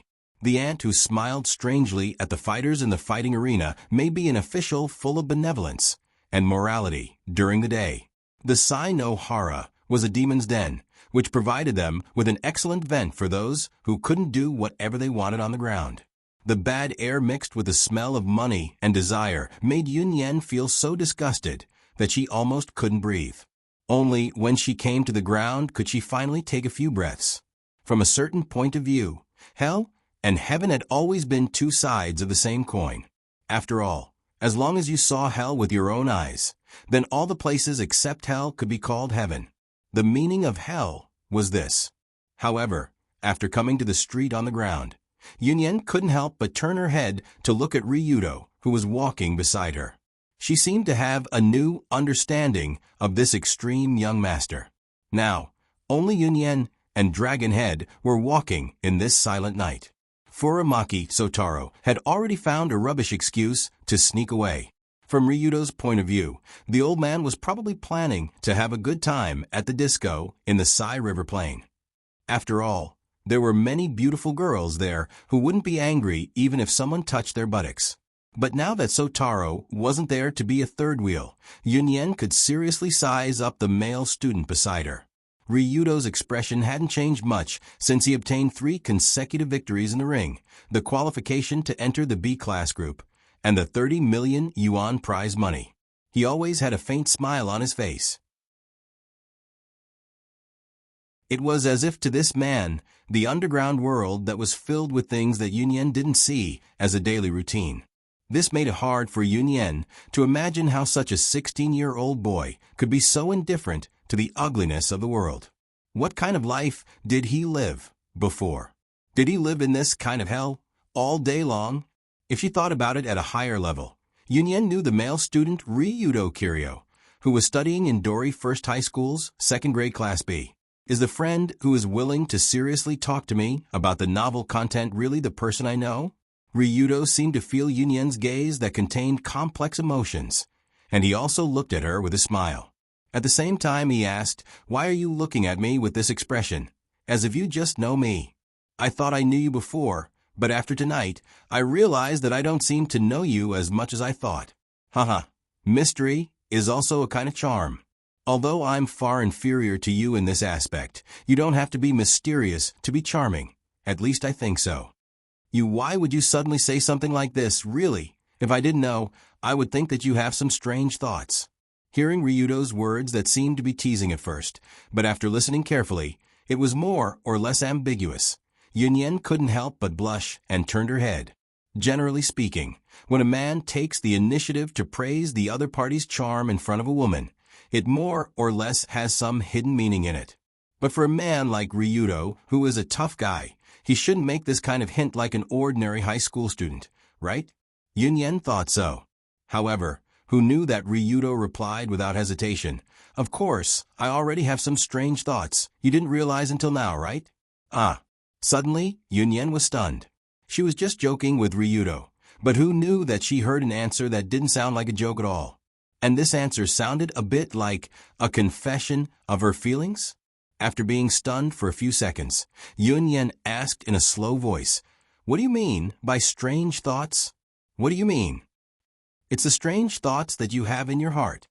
"How do you know what kind of strange thoughts I have in my heart?" "Uh-huh. Then let's be more straightforward. Yunyen, actually, I've liked you for a long time." After hearing Ryudo's sudden and undisguised confession, Yunyen's face suddenly showed a dumbfounded expression. "What's with the expression on your face? It's so strange." No. It's your way of thinking that's strange. How can you make this kind of lightning-like confession that I don't know how to ridicule? It does seem a bit strange, I don't deny this at all." In the face of Yunyen's questioning, Ryudo just nodded slightly and didn't continue. In fact, according to Yunyen's understanding of the romantic act of confession, she couldn't imagine that there would be someone in the world who could say the words, "I like you," in such a relaxed manner like "good morning." Shouldn't a normal male high school student's confession be to invite the girl to an empty space, then bashfully blush in front of the girl, and struggle for a long time before saying, I like you," this sentence? But Ryudo was different. In his world, "I like you" was as light as "let's eat something," as if he didn't have to bear any psychological pressure to say it, very forthright. After this, the two walked silently on the street, like a young couple out for a walk at night. However, even though Long Do's face had a calm expression, he still had a calm expression. But Yunyen, who was walking next to him and suddenly received a confession, felt more and more uncomfortable, and her walking posture had subtle changes. Because, in just a few minutes, the heart of Miss Suki was really in a mess.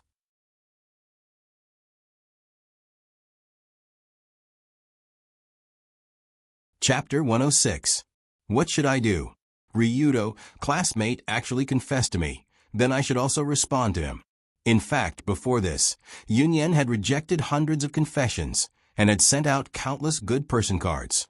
In this regard, she could be said to be a good person card expert.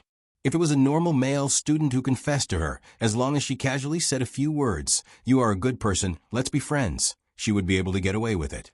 But facing Ryudo, Yunyen didn't know what to say. Logically speaking, as long as she said those words as usual, with Ryudo's bold personality, he would definitely not continue to pester her. But for some reason, Yunyen felt that the sentence 100% proficiency could not be said. Every time she wanted to open her mouth, the smiling face that had warmed Yunyen not long ago would quickly rush into her mind. In the arena filled with the smell of dirty money and the pungent smell of blood, when Yunyen was about to collapse due to lack of energy, Ryudo, who had finished the match, walked over and held her shoulder. At the same time, he showed her a very handsome smile. At that moment, it was as if the surrounding noise and noise had all disappeared. The whole world only had Yunyen and Ryudo. Facing this kind of Ryudo, Yunyen really couldn't say the words, "You are a good person, let's be friends." Just when Yunyen was feeling incomparably tangled in her heart, Ryudo suddenly stopped and said to her, "Yunyen, it's here, let's go in." "Here? Ah, right, this time we are going out to eat supper." After being reminded by Ryudo, Yunyen realized that the two of them weren't simply walking on the street. In fact, they wanted to find a place to eat supper and relax. In fact, Yun Yan had never enjoyed supper, which was a night activity that the people loved to see and hear. After all, as the eldest daughter of the Suki family, Yun Yan naturally couldn't run around in the middle of the night. At most, she would eat some exquisite snacks at home. Therefore, Yun Yan was still very interested in the supper Ryudo prepared to treat her. This was not an ordinary experience. But when she raised her head to look the shop in front of her, she was shocked by the situation of the shop. At least from Yun Yan's point of view, this small restaurant called Dragon Family Cuisine was almost nothing worth praising. The main entrance was so small that it could only fit 2 people side by side. Although the curtains hanging on the door were clean, they were already very old. And the wall hung with very outdated posters and signs. If it was only at 12 o'clock in the middle of the night, in any case, she wouldn't walk in the middle of the night. Ryudo-san, this shop, on the surface, it looks very shabby, but I can guarantee that this is the best supper stall in Tokyo. Before Yun Yan could recover from her shock, Long Do smiled and half-pushed, half-pulled her into the rundown shop. After entering the shop, what appeared in front of Yun Yan was a neatly arranged long table, and a large wall of menus hung on the wall. There were dan noodles, handmade dumplings, handmade soup dumplings, boiled fish, boiled meat, sliced beef, spicy chicken, mapo tofu. There were so many dishes on the wall that it almost couldn't fit. Although the front was a bit shabby, the decoration and management of the shop seemed to have put in a lot of effort. Not only was it clean and tidy, but it also made people feel a sense of familial warmth. This made Yun Yan feel relieved after coming in. But at the next moment, the boss who walked out of the kitchen still startled Yun Yan again. When Ryudo shouted inside, the small door of the shop was pushed open. A middle-aged man with an obvious scar on his eye, wearing a blood-stained chef's uniform, and a fierce look in his eyes, walked over with a boning knife. In the middle of the night, seeing this kind of appearance was indeed a little scary, and Yun Yan also quickly reached out and grabbed the corner of Ryudo's clothes. But Ryudo didn't care and said to the boss, "I want cold bean sprouts, spicy shrimp, kung pao chicken, and shredded pork with garlic sauce, and 2 bowls of dan noodles. Yun Yan, do you want medium or strong spicy?" Ryudo turned his head and asked Yun Yan the last sentence. Although it sounded strange, after all, whether it was medium or strong spicy, it didn't seem like something Yun Yan would order. But in fact, Yun Yan was a fan of spicy food. Until now, only the chef in Yun Yan's house knew about Miss Yun's taste. Usually, he would try his best to make some spicy sauce for her during meals. So Yun Yan asked doubtfully, "Wait, how do you know I can eat spicy?" "About this. Actually, you occasionally have a chilly smell on your body." "Hey, really?" Yun Yan heard this and quickly sniffed her arm, but of course, there was no chilly smell. After the 2 of them teased each other, Yun Yan still chose the strong, spicy taste, which made Ryudo feel ashamed. "Are you sure you want the strong spicy? Don't be fooled by the boss's appearance. He went to a food country to learn for 7 or 8 years and came back as a professional chef. He is very heavy-handed. It's okay, I can take it no matter how spicy it is. I won't lose to anyone in this aspect." Under Yun Yan's confident nod, the boss served tonight's supper in order in a short while. After quickly blanching, the cold bean sprout was added with leeks, chives, garlic, chili, aged vinegar, and pepper sesame oil. It was crispy and refreshing, and it was very refreshing when chewed in the mouth. The shelled prawns were fried until golden yellow, and with parsley, pepper, dried red pepper, and other supplementary ingredients, the fried spicy prawns had a strong spicy taste, and the meat was firm and crisp. The color was gorgeous, and it made people drool. The kung pao chicken cooked with chicken as the main ingredient, peanuts, chili, and other supplementary ingredients was fresh and spicy. The freshness of the chicken and the crispness of the fried peanuts were a perfect match. The shredded fish-flavored pork, stir-fried with shredded radish, wood ear, shredded meat, and pickled pepper were finely selected. The finished dish was rosy in color, rich in fish flavor, and had a salty, sweet, sour, and spicy taste. With such a table of dishes in front of her, Yun Yan, who didn't have the habit of eating supper, couldn't help but raise her chopsticks and eat heartily. This every dish is so delicious. It's a taste that I haven't eaten before. That's for sure. Although the boss doesn't look good, his culinary skills are quite good. I can skip the words don't look good. Next time, just introduce my culinary skills. In the boss's helpless rice smile, 2 bowls of bright red dan dan noodles were served on the table. At the same time, a cup of draft beer and a cup of sour plum juice were served. The dan dan noodles were also very delicious. Although it was spicy and oily, it was very satisfying to eat. However, while eating the noodles, Yunyan's gaze fell on the cup of draft beer in Ryudo's hand.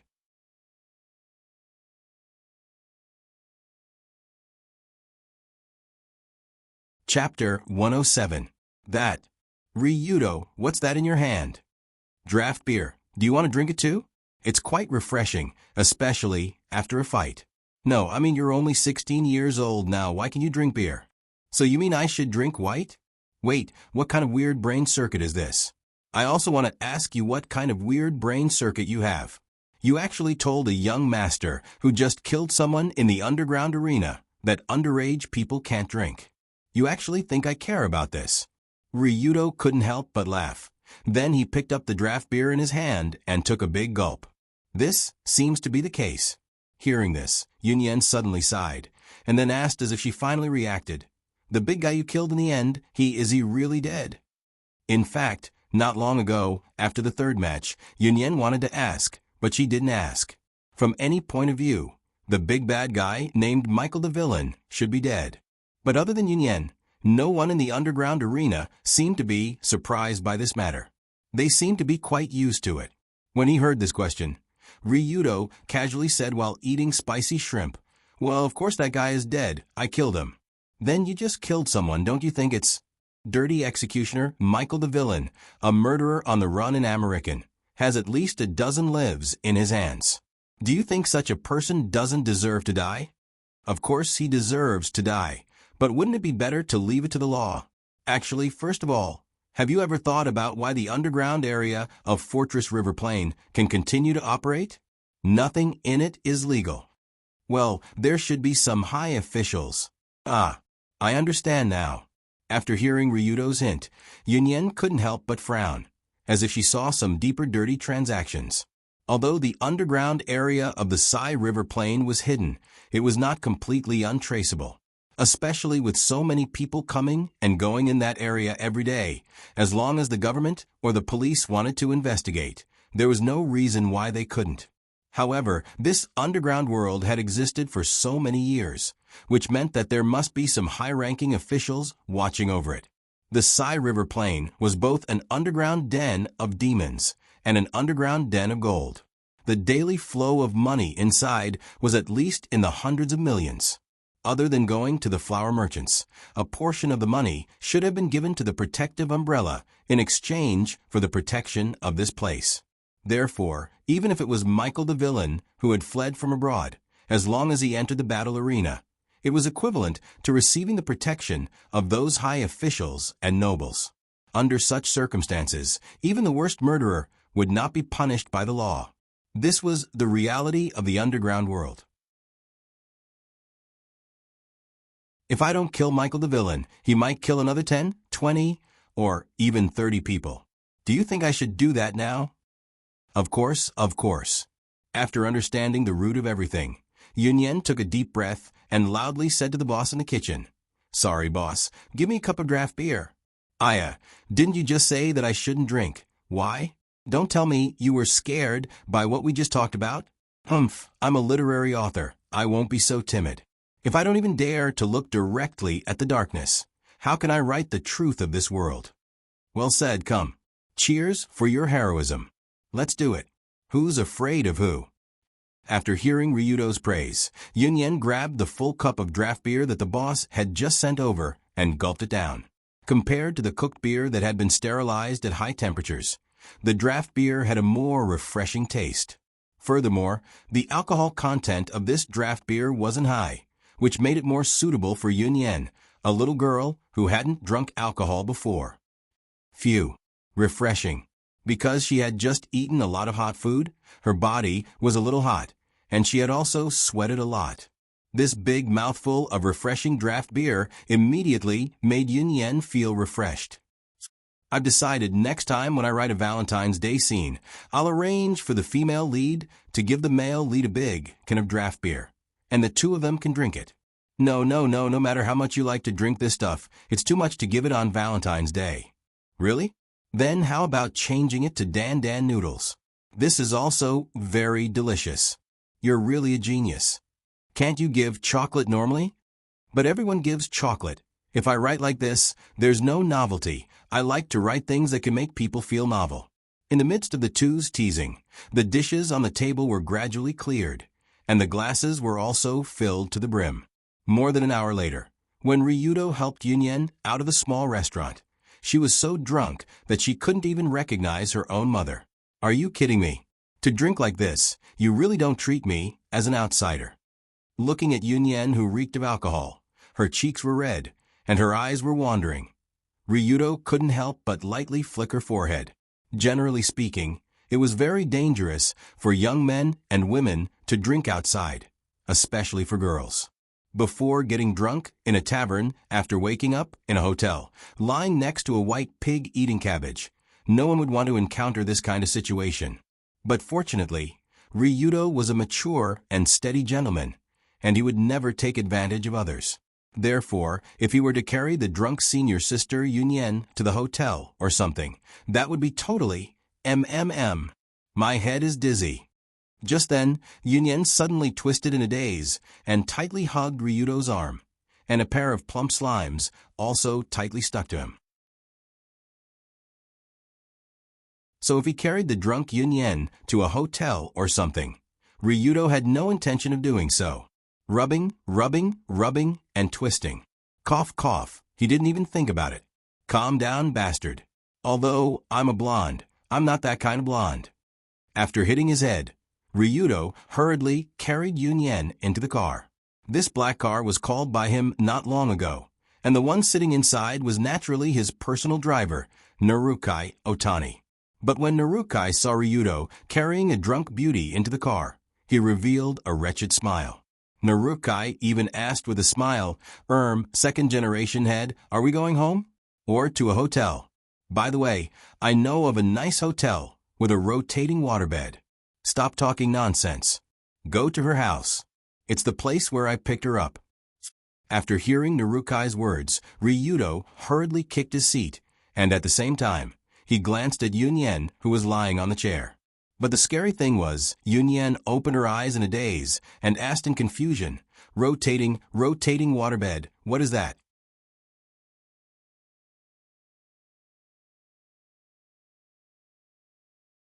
Chapter 108. To be honest, when he heard Yun ask this question, Ryudo was really numb. God above, he really didn't know how to explain these things to Yun. The key was that Ryudo himself didn't understand it very well. Unlike Narukai, who was experienced, Ryudo was really a pure creature like a white lotus. A 16-year-old boy was just like that. So the round bed, waterbed, revolving bed, hammock, red bed, electric bed, happy chair, yoga ball, handcuffs, eye mask, mouth ball, flea, whip, candle, rabbit tail plug, and other things that often appeared in strange rooms. Ryudo had never heard of any of them, and he didn't know what they were used for. So he had to start to change the topic and said to Narukai, hurry up, it's already very late. We have to send Yun back, quickly. Okay, second-generation leader, wait, let's talk about it clearly. Revolving waterbed. What is it? But he didn't know what aroused Yun's strong curiosity. At the moment when the car started, she suddenly bounced up from the chair and grabbed Ryudo's collar and continued to ask. Because the car was accelerating, senior sister Yun's bounce directly knocked Long Do to the side, forming a wonderful position where one was on top and the other was below. The former seemed to become particularly bold after being drunk, and she even leaned her head over. Rumble. In this way, with the sudden acceleration of the black car, the speed of the car in the back seat also soared. After being pushed down by Yun, Ryudo quickly reached out to support her body and whispered, Yun, too close, too close. There are still people in front. Oh, I suddenly want to listen to music. I'll use my soundproof earplugs to play a rock song to make sure that I can't hear anything. Then put on the baffle, and I won't know what will happen next. Just when Ryudo turned his head to look at Narukai in the front seat, Narukai also made a series of actions while driving at lightning speed. He first quickly put on the 100% soundproof headphones, then pulled out a pure black baffle from nowhere and blocked between the front and back seats, dividing the whole car into two parts. This is good. Although it's a little early, it seems like our third-generation team leader has been settled. After quickly doing all this, Narukai sighed in his heart.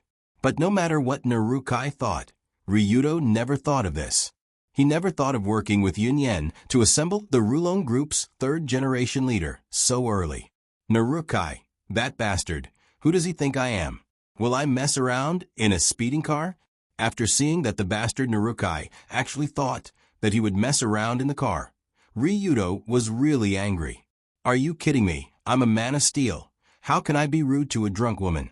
I'll say it here, even if I, Ryudo Kiryu, am a bachelor for the rest of my life, die in the hands of Iam, and jump out of the car, I won't touch Yunyen at all. Thinking of this, Long Do immediately froze. He hurriedly reached out and pushed senior sister Yunyen away. Then, he smashed the baffle in front of him with a punch and jumped into the co-pilot seat. Seeing that Ryudo actually destroyed the third-generation incubation device that he carefully prepared, Narukai quickly took off the headphones and asked, "Huh? Second King Yenryu, shut up, control the speed honestly. If you continue to drive recklessly, we will all die." After scolding Narukai, Ryudo looked at Yunyen, who had already laid down in the back seat and seemed to be slowly falling asleep. He finally felt a little relieved. It was too difficult. The game with Yunyen just now was more difficult than fighting in the arena 3 times in a row. Yunyen was naturally seductive.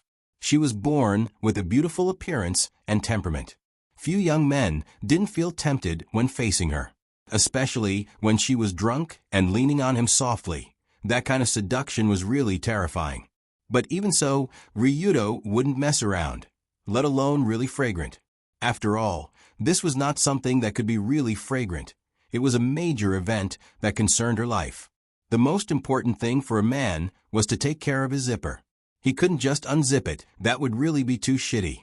Therefore, Ryudo simply jumped directly into the co-pilot cabin to avoid the wonderful torture of the rotating waterbed.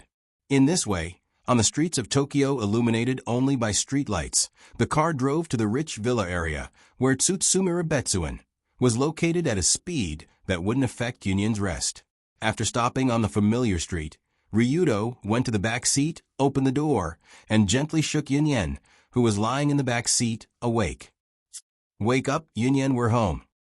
As she lightly swayed her tall and voluptuous body, Yunyan's large eyes that were filled with divine charm also slowly opened. She looked at Long Do, who had a difficult expression on his face. "Have we arrived?" She shook her head, straightened her back and sat up, and asked in a slightly hoarse voice, "Phew, you scared me. I was so afraid that you wouldn't wake up. Then I didn't know how to send you back." Ryudo breathed a sigh of relief, took a bottle of mineral water, and handed it to Yunyen, and watched her gulp it down. After that, he supported the senior sister, who was still a little delirious, but much better than before, back to the remote corner of Tsutsumura Betsuen. Yes, that is, back to the railing that gave Ryudo a huge visual impact before. "Yunyen, can you walk in by yourself? It should be fine. I'm much better now." After letting go of Ryudo's hand that had been holding her, Yunyen walked to the gap in the railing without looking back. Her movements were not very nimble as she went back in. What happened? Yunyen doesn't seem to be very happy.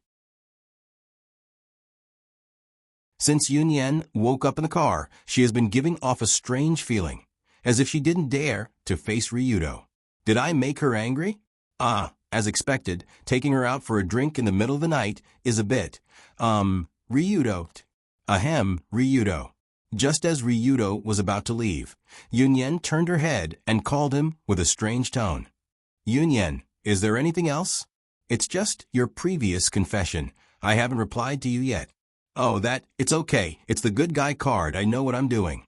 Ryudo turned his head and smiled at Yunyen when he heard this, and replied very straightforwardly. It was true that he liked senior sister Yunyen, but that sudden confession not long ago was just because he was in the mood.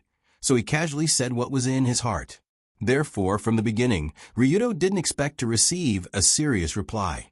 However, who would have thought that Yunyen would shake her head and use a shy tone to say, "Actually, if you don't mind, I think we can give it a try."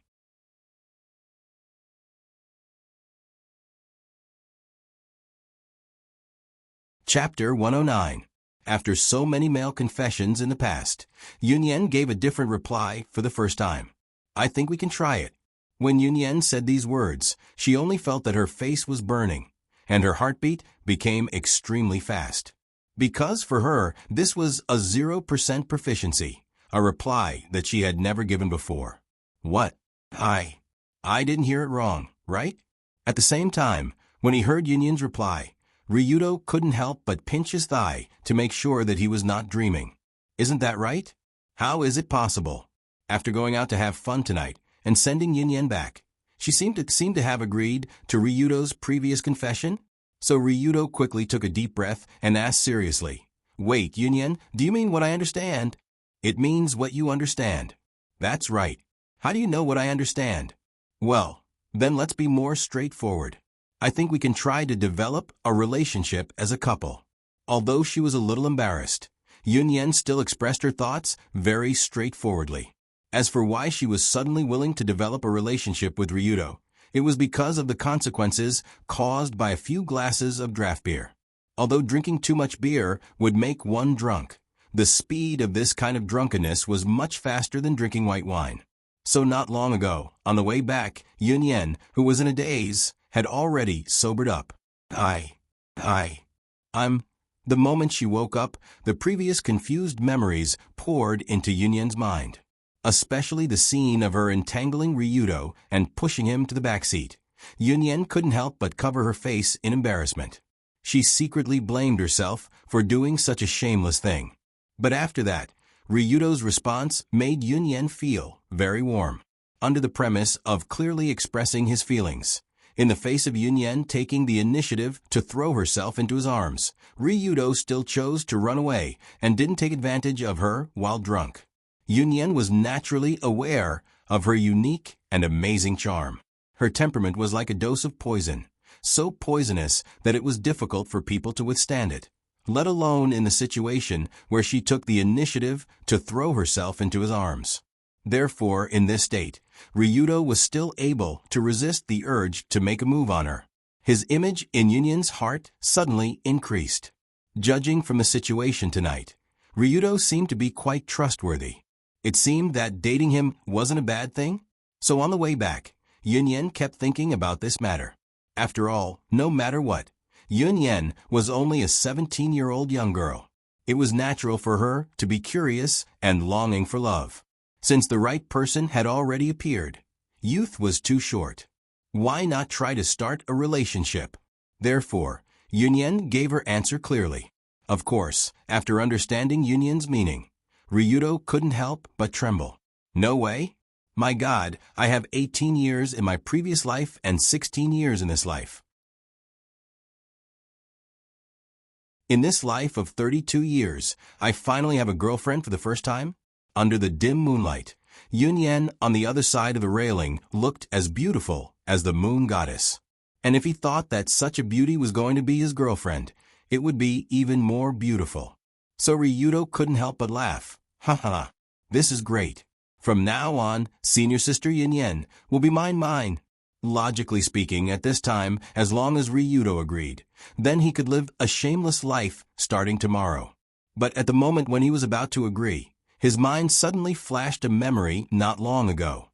In the memory, Ryudo was standing face to face with a black-haired girl with a classical beauty, and she was also stretching out her white and delicate hand.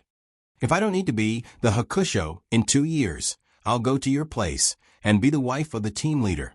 That should be fine, right?"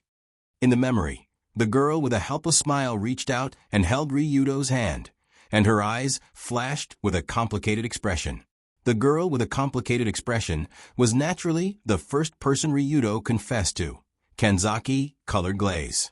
At this time, although Yunyen agreed to be his girlfriend, what about Colored Glaze? She was still waiting in the cage of Kamiyoshi, waiting for the dawn to come. Could Ryudo abandon her? Thinking of this, Ryudo couldn't help but shake his head and said to Yunyen, "Yunyen, I do like you, but there's something I have to be honest with you. Is it a problem with your identity and background? It's fine, I have a way to make my family not object." When Ryudo showed such an attitude, Yunyen's first thought was that he was concerned about her terrible family background. Everyone knew that the boss of the Tsukimi Corporation loved their daughter Yunyen very much, so he naturally didn't want his daughter to be together with Ryudo, an extreme leader who wandered the underworld. However, Yunyen had read so many romance novels over the years. She hadn't read them for nothing. After all, such situations of family opposition often appeared in novels, so there were naturally many effective solutions. The basic solution was to cry, throw a tantrum, and hang oneself.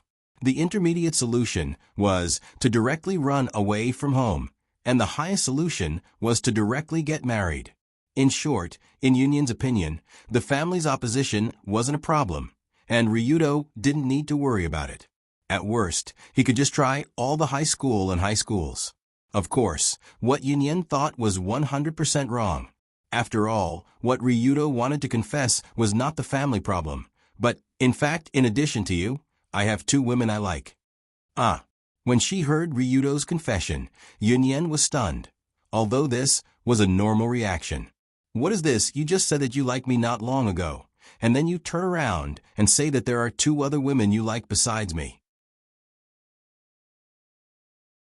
After being stunned for a few seconds, Yunyen said dumbfoundedly, "Don't tell me that you haven't decided yet, and you haven't decided which one to choose from the 3 of us?" No, I actually decided a long time ago. I want all 3, including you." For the second time, Ryudo made this harem declaration in front of a woman he liked for the second time. It was still the same shameless attitude and the same firm tone. Anyone who heard it would know that he was definitely not making a joke that wasn't funny.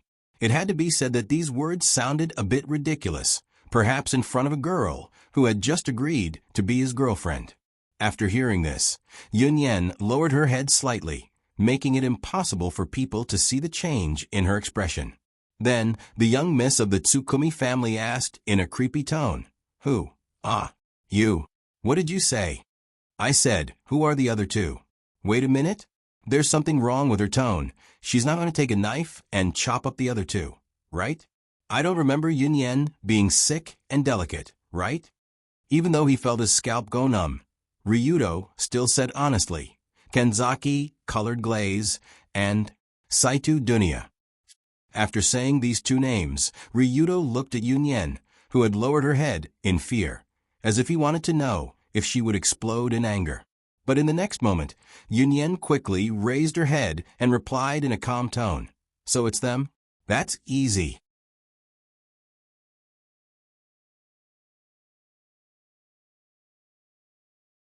Chapter 110. It had to be said that Yunyen's reply was really beyond Ryudo's expectation. In Ryudo's view, such a girl who had just fallen in love, when she heard that the person who was about to be her boyfriend had 2 other women that she liked, she would be furious. It should be impossible for her to say it's them, "That's easy," so casually, right? If it's light, she would scold him. If it's heavy, she would turn hostile on the spot. Isn't this the reaction of a normal woman? So when Ryudo confessed his harem purpose to her, he was already prepared to be scolded by Yunyen on the spot, and then he would use some methods to coax her back. Who knew that Ryudo liked to take the unusual path, but he didn't expect that Yunyen seemed to be such a strange person in this regard. She actually didn't have a big reaction to the harem declaration, which was simply incredible. So he could only scratch his head and say, "That, Yunyen? Do you actually understand what I mean?" "I understand. In addition to liking me, you also like Colored Glaze and Dunya. You want to take us all home. What's so difficult to understand? Under the situation that you understand, for my extremely rude and shameless harem declaration, You don't have anything to be unhappy about. Of course there is, but it can't be helped, right? And many heroes in novels also have multiple wives.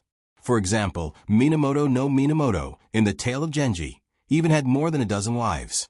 No, that's ancient times. It's modern now. There is a crime of bigamy in this year. Is your brain circuit a bit strange? It's obviously your brain circuit that is a bit strange. You just killed someone in the underground arena, and you still care about a crime of bigamy? At this moment, Yun Yan's rhetorical question was obviously the same as what Long Do had said when he was drinking. However, it had to be said that it sounded quite reasonable. As the second generation of the extreme Tao, Ryudo couldn't be said to have committed all kinds of crimes, but at the very least, he had a reputation for being evil. A mere bigamy crime couldn't even be considered as an addition to his reputation. But even so, Ryudo couldn't help but continue to ask, but won't you feel wronged if you have to share your lover with other women? Well, if it's Colored Glaze and Dunya, then it's still acceptable. But if it's anyone else, then it can only be the two of them. Otherwise, you'll have to bear the consequences. Yun Yan shook her head firmly, as if warning Ryudo not to push his luck. Otherwise, Copper Skin Mastery and Iron Bone Mastery would not have been able to withstand a three-man hatchet, even with 100% mastery. Of course, one of the main reasons why Yun Yan could accept it was because Colored Glaze and Dunya were her good friends, and they were also very good people with excellent character and appearance, and they were very pleasant to get along with. Sharing the same man with these two women who were very good and got along well with her was not that difficult for her to accept. Another reason why Yun Yan could accept it was that Ryudo told her all his thoughts before the two of them officially established their relationship, which made Yun Yan feel the man's sincerity. Telling her in advance that he was preparing to start a harem before the two of them started a relationship would have to bear the huge risk of being dumped on the spot. So normal people would not do this. Under normal circumstances, Ryudo could completely not tell Yun Yan that he was thinking of the other two women, and first become lovers with her. Telling her after the deed was done, or simply hiding it from her and secretly dating the other two, was a very convenient choice for Ryudo. This way, he would not have to bear the risk of being dumped if he told her in advance, and he would definitely be able to get the beauty back. However, Ryudo chose to bear the risk, and clearly told Yun Yan his purpose in advance, and also made sure that she understood what it meant. This way, Yun Yan could make a choice early, whether she was willing to share Ryudo with the other two, or turn around and leave, and withdraw from the relationship.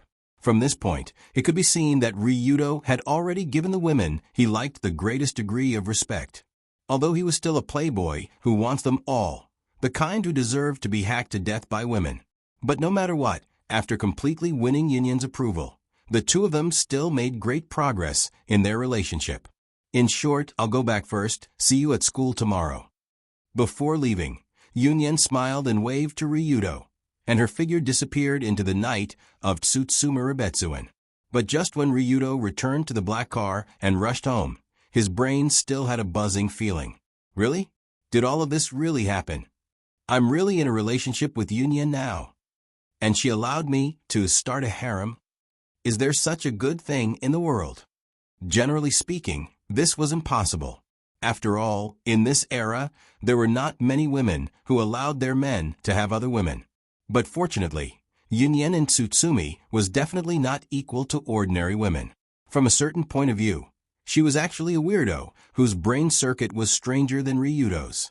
But in this case, as long as I can deal with Colored Glaze and Dunya, Dunya should be the most difficult to deal with. She is very possessive. As for Colored Glaze. By the way, what is Colored Glaze's attitude towards my harem declaration? When sitting in the car speeding on the streets of Tokyo at night, Ryudo suddenly thought of this serious problem. Speaking of which, Colored Glaze was the first heroine to hear Ryudo's shameless harem declaration, but she didn't seem to have made a statement about it. When she heard this declaration, Colored Glaze just asked him to leave indifferently and didn't say anything else. When the two met again, it was the same as usual. There was nothing special. So for a while, Ryudo couldn't figure out Colored Glaze's attitude towards this matter. Forget it, I'll ask clearly. It's too annoying to be unclear, although it's a happy annoyance. When he heard Ryudo talking to himself, Narukai, who was sitting in the driver's seat, quickly turned around and asked, "What did you say just now? Do you have any orders?" Nothing. I just feel that I suddenly have such a beautiful girlfriend. I can't accept this reality. Indeed, I have never seen such a beautiful person like Yun Yen in my life. Only a beauty like her is worthy of you. Narukai, your flattery skills have improved. No, it's all from the bottom of my heart. Speaking of this, Ryudo and Narukai both laughed, and the car was filled with a cheerful atmosphere. However, Narukai wasn't actually flattering. He was telling the truth. Yun Yen was such a beautiful woman. If anyone could fall in love with her and create another little person, then even if they died, they wouldn't die in vain. Moreover, Ryudo now also thought so. Even if he was hit by a car on the spot, he would have no regrets in his life. Creak. Boom. So in the next second, a slightly bulky construction truck suddenly crashed from a side, directly hitting the side of the black car that Ryudo and Narukai were sitting in.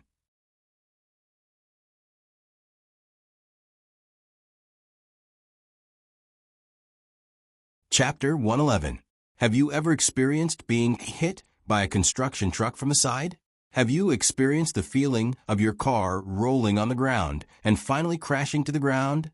If not, congratulations. Your life is very normal. If you have, congratulations too. Your life in the other world must be very exciting. But Ryudo didn't fly to the other world. After all, he couldn't die without spending all his money. What exactly happened to me? When Ryudo woke up after a series of flying and bumps, he only felt like his body was falling apart. His ears were buzzing, the things in front of him were shaking, and his nose was full of the smell of gasoline. After being stunned for a few seconds, Ryudo's eyes gradually became clear. The first thing he could see was the blood-stained street floor. Today's night was darker, and the moonlight wasn't that bright, but the blood on the ground was still very obvious. Then, next to the blood was Narukai Otani, who was like a puppet with a broken string, twisted on the ground. That's right, it was Narukai Otani, the subordinate who was happily chatting with Ryudo a few seconds ago. But at this time, Narukai was obviously unable to speak, because his neck, hands, and feet were all twisted at strange angles, and his body was covered in blood. And next to the obviously dead Narukai, the black car with the mark of the dragon on the hood, which was carrying two people, was also like a pile of scrap metal, maintaining its flip position. The car's windows were shattered, and a huge dent could be seen on the side of the car with the naked eye. Obviously, what happened to Ryudo was called a traffic accident. If you remembered correctly, it was because a huge mud truck had appeared out of nowhere in the middle of the night and knocked Longdo's car away. Because Ryudo's physical fitness was strong, and he also had two passive skills, he didn't die in the accident. But Narukai Otani in the front seat wasn't so lucky. What are you doing, bastard? When Ryudo dragged his numb body and struggled to stand up, he immediately looked at the dark road behind him, trying to see where the truck that knocked him flying was. This road was a remote road toward the Kamishimachi area. The road was quite narrow, and there were very few pedestrians and vehicles on the road in the middle of the night. But even so, a truck suddenly rushed out in the middle of the night and knocked him and his car flying. It was difficult to think of it as a normal accident. Was it an accident? No, it didn't look like an accident. Could it be that someone wanted to, "You're still alive, your luck is really bad"? Before Longdo could react, a voice as cold as the frost of the northern kingdom drifted into his ears from behind. Behind? Wait, there's someone behind me? How did he, although he didn't know, when the other side came to the back? Ryudo made a prompt decision and rushed forward. He quickly opened up a distance. It was at the moment he rushed out, a piano string that was almost invisible in the night took away a bunch of hair on Ryudo's head. Of course, if he didn't rush forward in time, it wouldn't be as simple as his hair being taken away. This guy, is he a professional assassin? As Ryudo quickly landed on the ground in front of him and stood up while enduring the pain, a man who looked quite beautiful under the moonlight appeared not far away. It was hard to imagine that a man would actually use the word beautiful to describe him. He had a handsome face that was as angular as a classical sculpture, a pair of gentle blue eyes, fair skin, and a head of golden hair that was more dazzling than gold. Such a coquettish appearance, coupled with a particularly slender body in the elegant suit, set off this man as handsome as coming out of an oil painting. If you just looked at the appearance, I'm afraid anyone would treat this man as a model or a star. But it was a pity that this man named Kaijua didn't have such a glamorous profession, because he was a professional assassin, and he was the leader of the professional assassins. At the same time, when he saw the man, the rogue analysis mirror in Ryudo's eyes also quickly fed back the information about his attributes. Name: Georgy Mihailovich Kaiser. Age: 30 years old. Attributes: Intellect LV3, Physique LV3, Courage LV4, Insight LV3, Charm LV3. If one were to look at the attributes of this assassin named Kaijua, he could be considered a top expert second only to that monster Yongji among all the enemies Long Do had encountered. His attributes were all balanced, with no flaws to be found in any aspect. The most important thing was that from the piano line that was faintly emitting a cold light during his operation and the accident just now, this man named Kaijua was obviously a veteran killer, a true professional assassin. Just the feeling he gave off was not something that the scoundrel Mike in the underground fighting arena could compare to. Michael the villain was huge and looked terrifying, but if Kaiser wanted to kill him, it wouldn't be much harder than killing a pig. From a certain point of view, killing Lee Emochin wasn't much harder than killing a pig. If you had died in that car accident, you wouldn't have died by my hands. What a pity. Just as Ryudo was sizing up this assassin from the land of ice and snow, Kaiser shook his head and spoke in a sad tone. However, Long Do did not reply. Instead, he quickly checked the condition of his body. His legs, arms, and other parts of his body were fractured in dozens of places.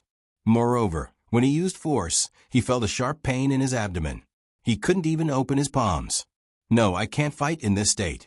Seeing that Kaijua was getting closer and closer to him, Long Do slowly retreated while trying to think of a way to survive.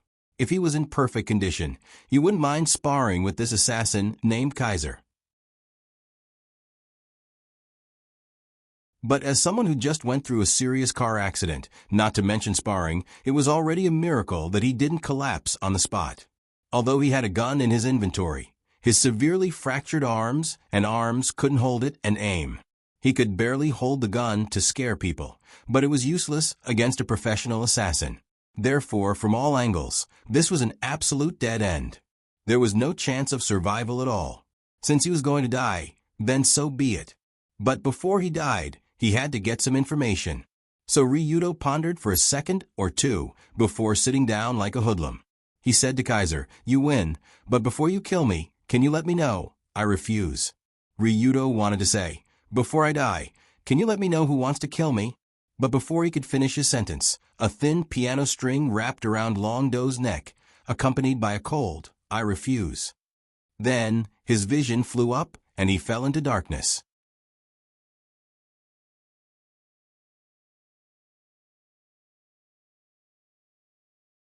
Chapter 112. Bastard, I'm just a worker.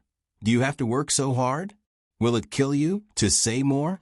Just when he was killed by the assassin named Kaiser with a piano wire, Ryudo couldn't help but curse in his heart. Traditional villains would say a lot of things before killing the protagonist, and most of them wouldn't even be able to kill the protagonist. In the end, the assassin that Long Do met killed him without even saying a single word. Such professional ethics. Was he planning to compete for the top 10 Outstanding Assassin Award?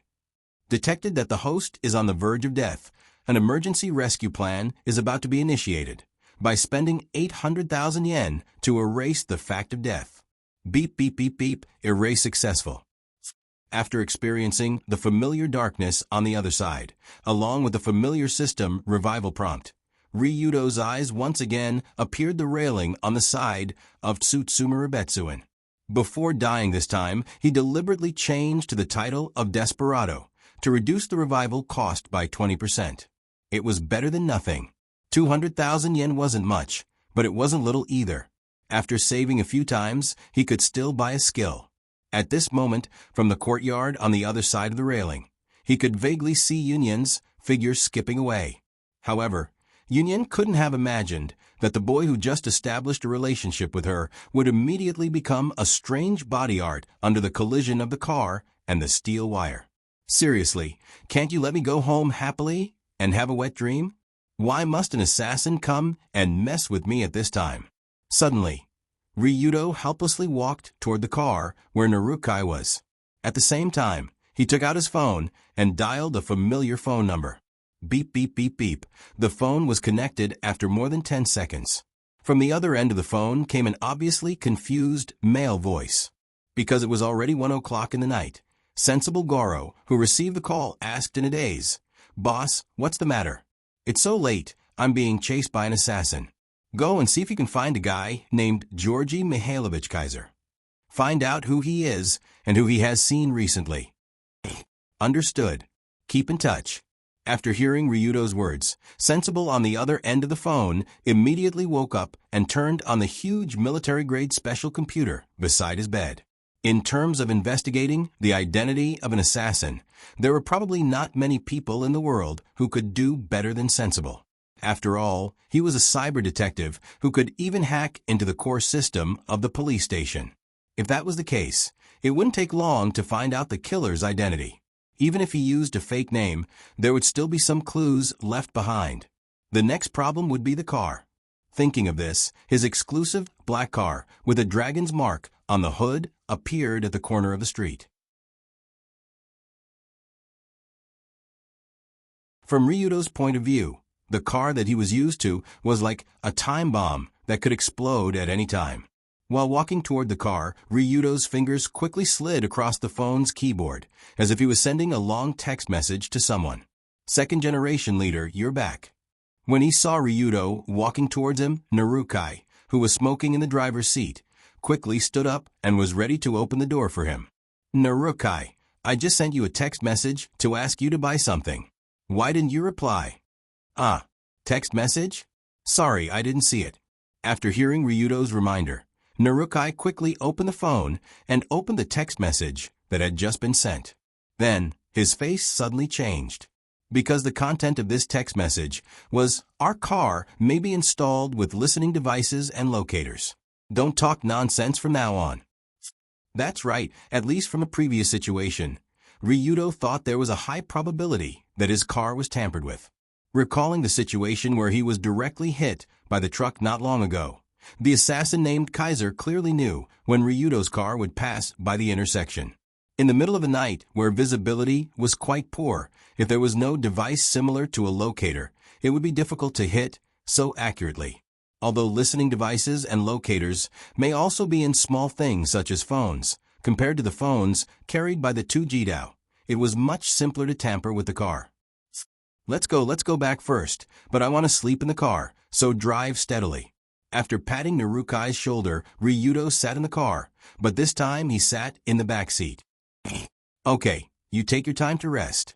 Narukai was also experienced. Although he encountered an unexpected incident, he still didn't panic. He still calmly sat in the driver's seat and started the car. As the car started, Ryudo sat in the back seat and looked at the time while looking at the map of Yodo on his phone. From Tsutsumurabetsuin to the place where the previous collision occurred, it was about 15 minutes away. If he drove slowly, he could use more than 20 minutes. And if I remember correctly, the accident should have happened here before.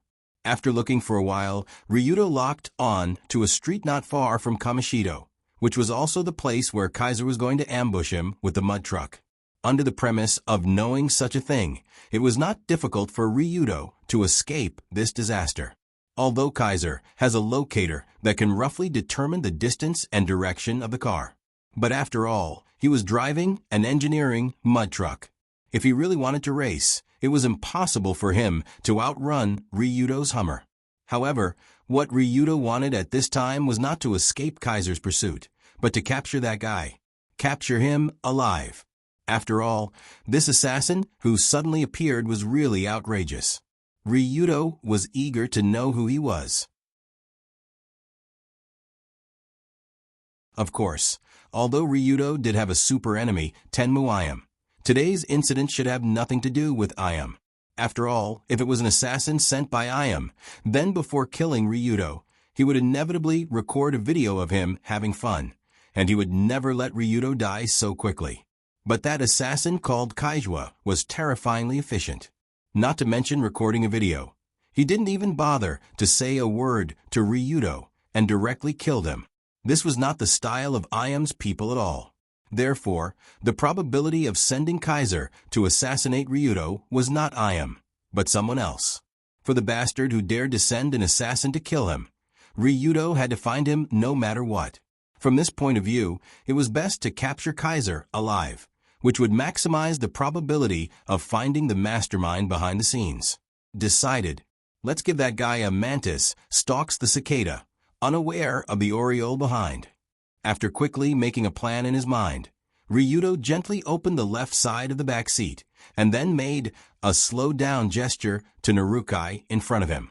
When Narukai slowed down the car again, making it no different from a bicycle, Ryudo's entire body turned outward and landed on the street outside like a gymnast.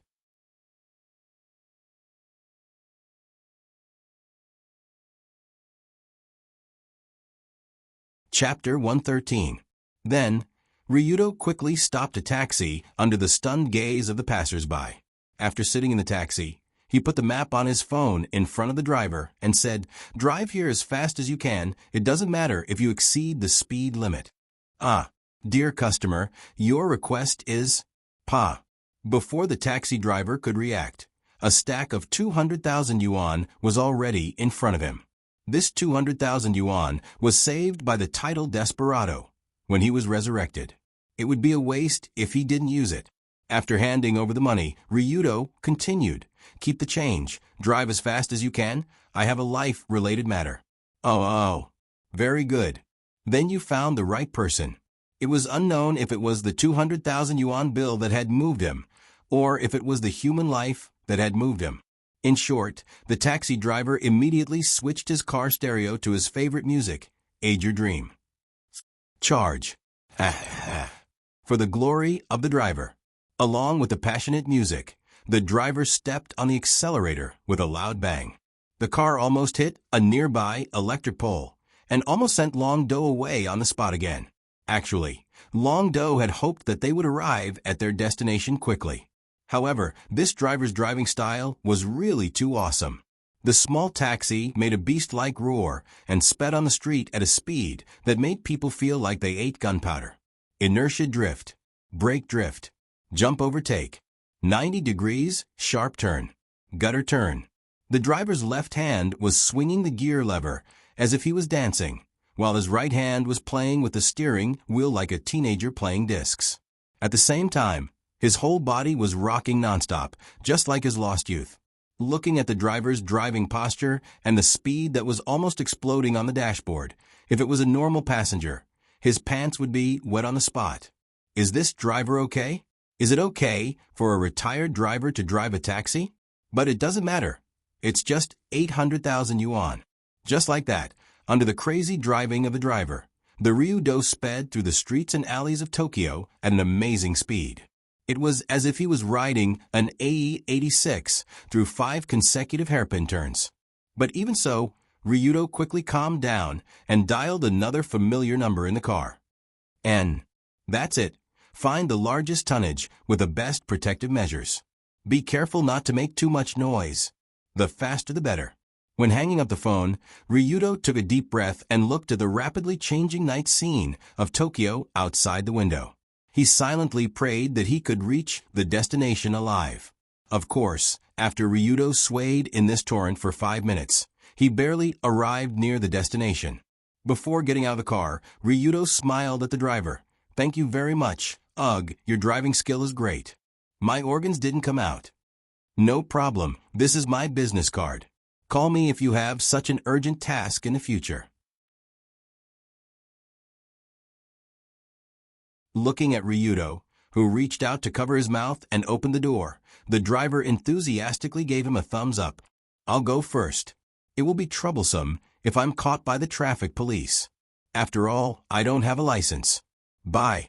After leaving the last sentence that sounded extremely dangerous, the taxi driver quickly fled the scene, leaving Ryudo standing alone in the cold night wind. It's not easy to live. Forget it, Kawaki-nan should be here soon. Suddenly, Ryudo turned his head and looked around. There were few people around this dim street. After all, it was already night, and this was the remote end of the street. It's just that the street where Ryudo was now happened to be at the other end of the street where Kaiser was lying in ambush. If he rushed to the left end of this street, he should be able to see Kaiser waiting quietly with the mud truck. In other words, Ryudo had already come behind the assassin, behind the mud truck that almost killed him not long ago. There are still about 10 minutes before Narukai arrives here. If Kawaki-nan doesn't drag it out too much, it should be enough. In this way, Ryudo first walked quietly along the street for a while. He saw the familiar mud truck parked at the intersection. The blonde assassin was sitting in the car, so he stopped and quietly returned along the road. Now that the target has been determined, Ryudo only had to wait in the cold night wind. He was waiting for a man who liked Butts very much. About 13 minutes later, the man arrived as promised. He was driving a conspicuous, huge, yellow, heavy-duty road roller. This roller looked a whole size bigger than an ordinary car, and there was a huge round wheel in front. It looked like a yellow steel monster when driving on the road. When the roller stopped beside Ryudo, a familiar head poked out of the car. Second-generation leader, Kamita Kawaki-nan, is here to report. The heavy vehicle and collision protection equipment you want have been found. Suddenly, as Ryudo's loyal subordinate, the black-clothed Kyoto, who usually likes to watch wrestling movies with his brother, Ando, jumped out of the car and bowed respectfully to Ryudo. Although there were many people in the Rulon group that could be used, Ryudo trusted the most were the three people who had gone through life and death with him, namely Narukai Otani, Kamita Kawaki-nan, and Kamita Ando. Although the names of the two brothers were not very pleasant to the ears, their loyalty was still guaranteed, and they were quite efficient when it came to doing things. So they're here. Very good. Ryudo looked at the heavy roller, and then looked at the 3-in-1 set of collision protection suit, helmet, and cushion in Kawaki-nan's hand, and couldn't help but nod to him. Then Ryudo asked seriously, Kawaki-nan, there is a task for you to do now, but it may be a little dangerous. Yes. Please instruct me. Put on this collision protection suit, drive this road roller down this street, and smash a construction truck at the end of the street into smithereens. Do you dare to do it? Hey, why wouldn't I dare? It's a piece of cake. Although Kawaki-nan was naive and liked wrestling, he was still an official member of the Rulon group, so it was natural for him to perform similar tasks.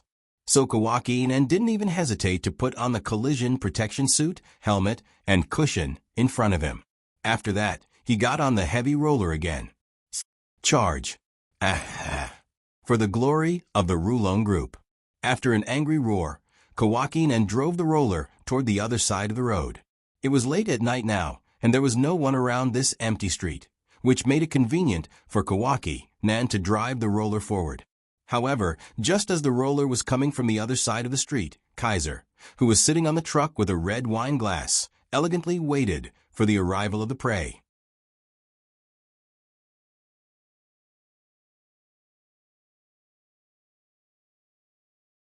Chapter 114. My name is Georgy Mihailovich Kaiser, 30 years old. I'm an assassin.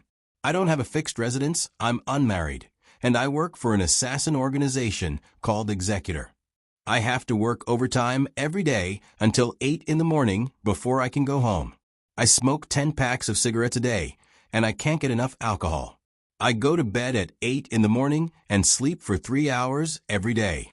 Before I go to bed, I must drink a glass of life water, and then I look in the mirror to admire my beautiful face. Whenever I go to bed, I can fall asleep after lying down for about 2 hours. I sleep until 11 in the morning, and my fatigue and stress will never be completely eliminated. The doctor said that I may die at any time, and it's a blessing to live to 30 years old. I'm very happy to hear this, because I'm already 30 years old. Finally, I'm generally reluctant to pay with cash, so I will propose to help the doctor kill someone to offset the cost. This is the virtue of a professional assassin. But the doctor usually can't say who he wants to kill, so I kill the doctor to help them reach heaven as soon as possible. I'm really a good person. Thinking of this, Kaiser couldn't help but shake the red wine glass in his hand. The life water, 96 degrees Celsius, in the glass exuded a strong alcohol smell, and its lethality was comparable to industrial alcohol. Logically speaking, he shouldn't drink at work, especially as a top professional assassin like Kaiser. Gulp. However, as he looked at the map on the tablet with a small red dot constantly moving, he happily drank a mouthful of the pure water of life. When the alcohol slid down his throat, the burning sensation stimulated Kaiser's nerves and made him more energetic to devote himself to the great assassination career. After killing the target, I'll have to celebrate. Is it because the guy drives so slowly because the target is sleeping? But it's almost there. Looking at the red dot on the map slowly driving toward the street here, Kaiser also put his hand on the steering wheel of the construction truck. Tonight's mission for Kaiser was just a very common one among the countless missions he had performed in the past. The mission target's route home was basically fixed. As long as he waited at the intersection, there was a high probability of hitting the target from the side. Although using a prop like the construction truck was against Kaiser's assassination aesthetics. But he didn't have any assassination aesthetics to speak of, so it didn't matter. Rumble, rumble. Not long after, Kaiser heard the clear sound of a vehicle in the dark night, and he quickly focused his mind. Is he here? It didn't seem to be the case. The location of the vehicle shown on the tablet map was still half a street away, so the sound he heard now should be the sound of a passing car. Although it was already late at night, this was the downtown area of Tokyo after all. It was inevitable that some vehicles would pass by. Therefore, Kaiser didn't pay much attention to the rumbling behind him. By the time he reacted, it was already a little too late. Yeah. Go to hell, trash. Boom. Accompanied by the particularly terrifying and intense collision sound at night, Mr. Crow, who was driving the road roller at the back, stepped on the accelerator frantically and slammed into the back of the construction vehicle. The huge wheels in front of the huge road roller crushed the rear half of the construction vehicle and pushed the front half of the vehicle towards the wall at the other end of the street. But, fortunately, Kaiser was also a professional. So at the last moment when the vehicle was about to be crushed together with him, he slammed open the window glass, jumped out with a red wine glass, and did a flat version of the leap of faith. But even so, the huge impact and flying parts still blew Kaiser's body more than 10 meters away, and he was injured all over. What the hell happened to me? When Kaiser woke up after a series of flying and bumps, he only felt that his body was falling apart. There was a buzzing sound in his ears, the things in front of him were shaking, and his nose was full of the smell of gasoline. After being in a daze for a few seconds in this situation, Kaiser's eyes gradually became clear.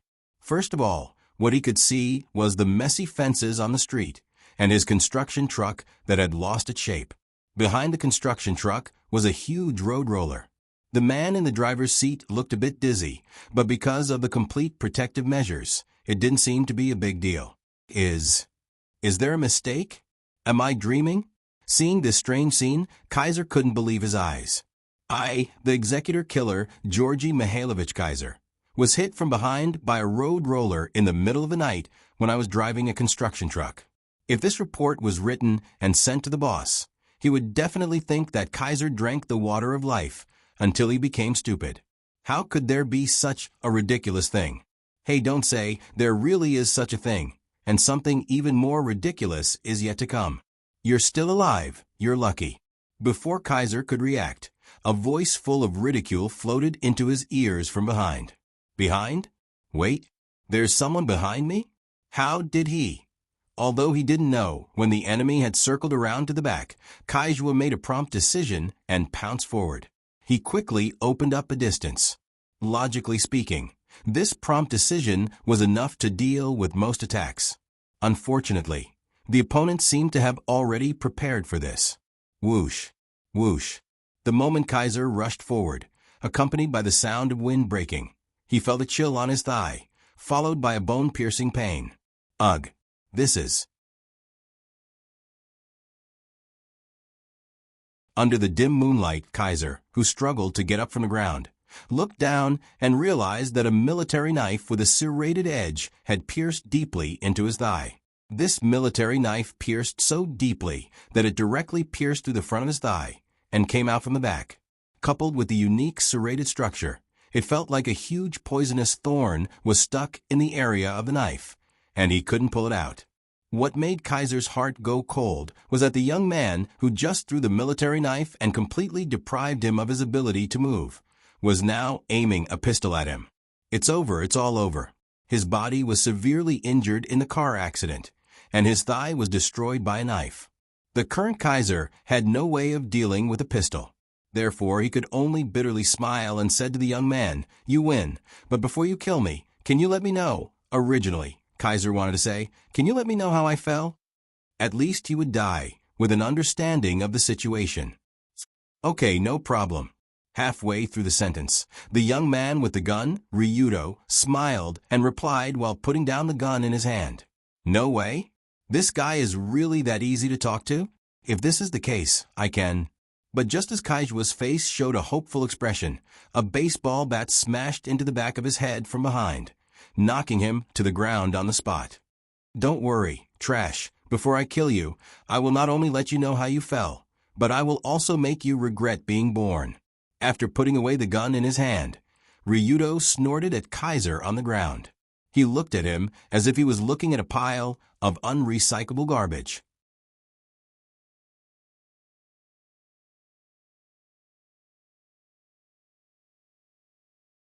Chapter 115. Wait. Narukai, you hit him so hard. Don't tell me you killed him? Seeing Kaiser fall to the ground with blood flowing out from the back of his head like a fountain, Ryudo couldn't help but show a puzzled expression to the subordinate who hit him. In fact, when Kaiser's car was smashed, Ryudo also raised his gun and aimed at him. Another member of the Rulon group also quietly came over, and that was Narukai Otani, who parked the car not far away. While Kaiser's attention was focused on Ryudo, Narukai picked up the bat and gave him a righteous sneak attack, knocking down the assassin on the spot. After knocking out Kaiser, Narukai said confidently, "Don't worry, boss. I know my limits. He probably won't die. At most, he will become a vegetable." "You're probably, and at most really make me feel very gratified. Next time, please use your brain, idiot. If he becomes a vegetable, I will send you to take care of him for a lifetime." "Huh? No way?" "Yes. So help him stop the bleeding now, otherwise it will be your job to take care of this grandson every day." Hearing his boss's words, Ming-Hai hurriedly helped Kaijua, who had fainted on the ground, up. He hurriedly took out a Band-Aid from his pocket and placed it on the wound on the back of Kaijua's head. "Are you kidding me? What can a Band-Aid do?" Or maybe he was afraid that Narukai's treatment of the wound would make it worse. Ryudo quickly helped carry Kaiser into the car and instructed Narukai to drive to the secret doctor of Kamadachi. Although it was late at night, the car accident caused here not long ago had attracted the surrounding residents, and some even called the police. However, there was no need for Ryudo to worry about this kind of thing. As the pilot, Kawaki Nan would take care of it. At most, he would be imprisoned for a few months. It wasn't like he hadn't been imprisoned before. Speaking of which, Mr. Crow actually liked prison. The inmates there had nice words and big buttocks. Every time Mr. Crow went in, it was like going home. If he brought his brother and manhood along, it would be even more fun. But no matter what, Kaiser, the assassin who came to assassinate Ryudo tonight, had been successfully arrested. It would be much easier to investigate the employer behind him. On the way to the secret doctor, Ryudo took a picture of Kaiser's corpse and sent it to Sensible's phone. That way, he would be able to help Sensible find out more about this guy's identity and employer. Not long after, the car returned to Kamishitachi and drove towards a dilapidated alley where no one usually came and went. For the members of Kyoto, who were often injured, on the one hand, they did not dare to go to a regular hospital for treatment. On the other hand, there was a need for treatment, so the industry of secret doctor was born. But don't think that the name secret doctor sounded bad *SS. In fact, to put it bluntly, they were just a group of unlicensed doctors. Some of them didn't even know whether they studied medicine or not. For example, the secret doctor who often treated Narukai at this time was actually selling pork. That's right. When Ryudo saw Narukai carrying the half-dead Kaiser into this pork shop on the road to the underworld, he was stunned. The most shocking thing was that the person who came out to greet them was a shirtless man wearing an apron and rain boots that the owner of the pork stall often wore. His body was stained with blood, but he wore a mask and rubber gloves as if it was natural. Boss, don't think that this place is trash, but Dr. Wu Zheng's skill is quite good. He has saved hundreds of brothers. When he followed the unlicensed doctor to carry Kaiser into the pork shop, Narukai proudly turned his head and introduced him to Ryudo. What about the brothers that were not saved? It seems to be about the same number, but among the secret doctors, he is the one with the highest success rate, more than 50%.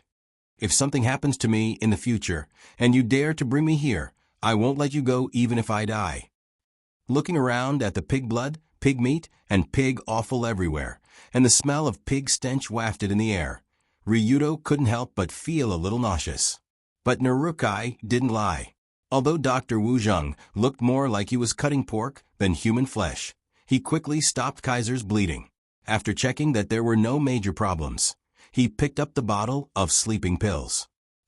Speaking of which, should I take 2 or 5 pills? Forget it, whatever.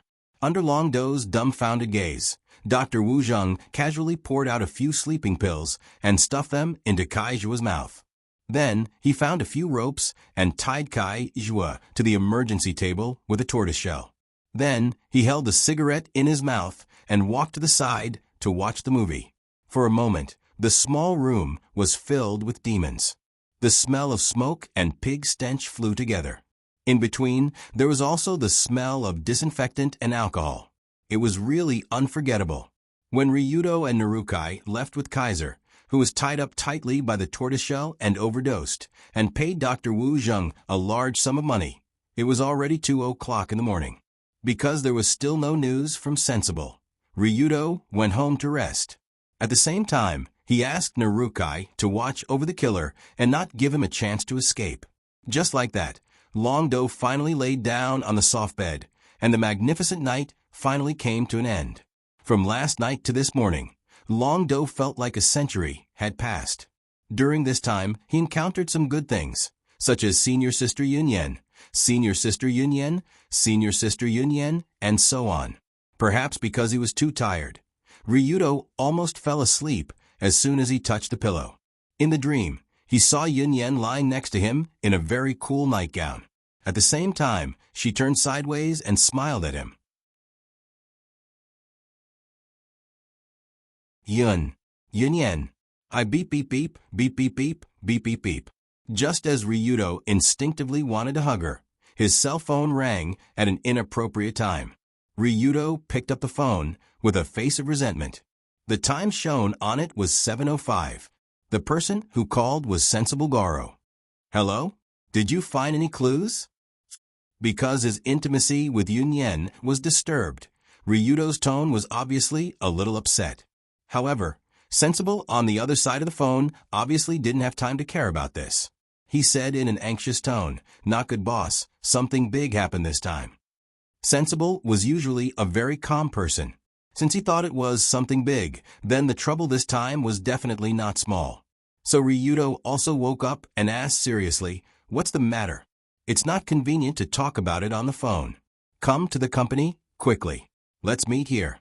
The company Sensible said was naturally the Rulong Security Company, that was now in operation and had received the first business. Sensible personally arranged many security devices there, and there were special personnel patrolling day and night. It could be said to be a quite safe place to talk.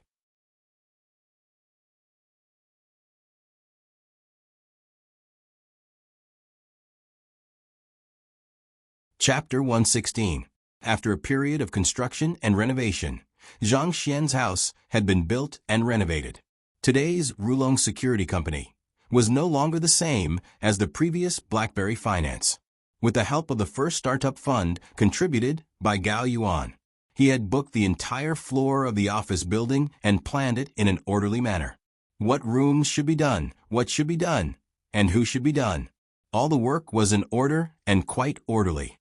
Therefore, when Ryudo stepped into the floor where the Rulong Security Company was located, the Rulong Group member in a black suit, sunglasses, and crew cut stood at the door to welcome and guard the guest.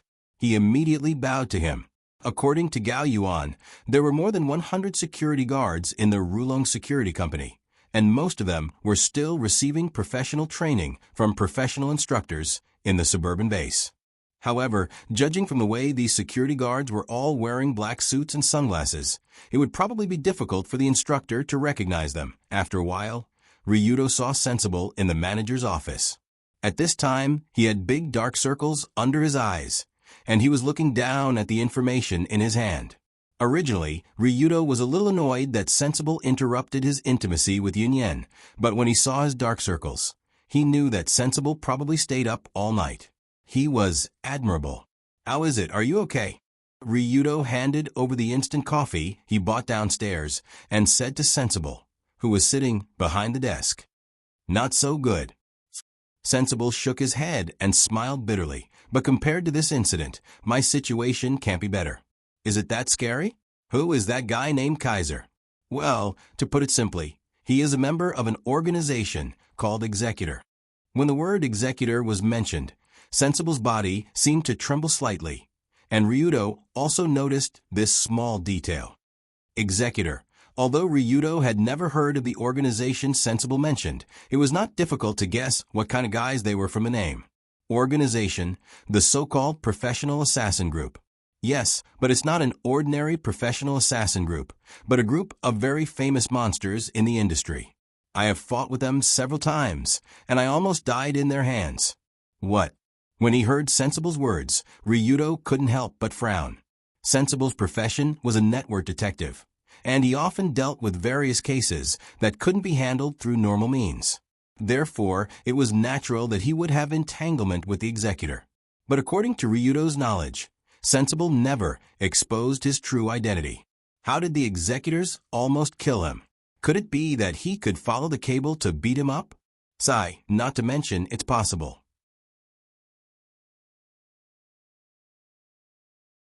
A year ago, I was investigating a murder case by the Executor, and when I was about to catch their tail, I was suddenly tracked on the internet, and they almost found my address.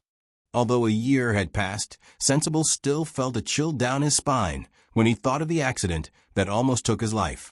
With the means of the executioner, if they really found Wise's address, it would be a disaster. Sensible would be finished even if he lived in the Metropolitan Police Department every day. After all, the group of assassins even successfully assassinated a country's president. The Metropolitan Police Department was not much more complicated than a walk in the garden. In addition to the glorious deeds of assassinating the president, this group of people also had countless successful cases in the past. It could be said that they had a lot of achievements and good service.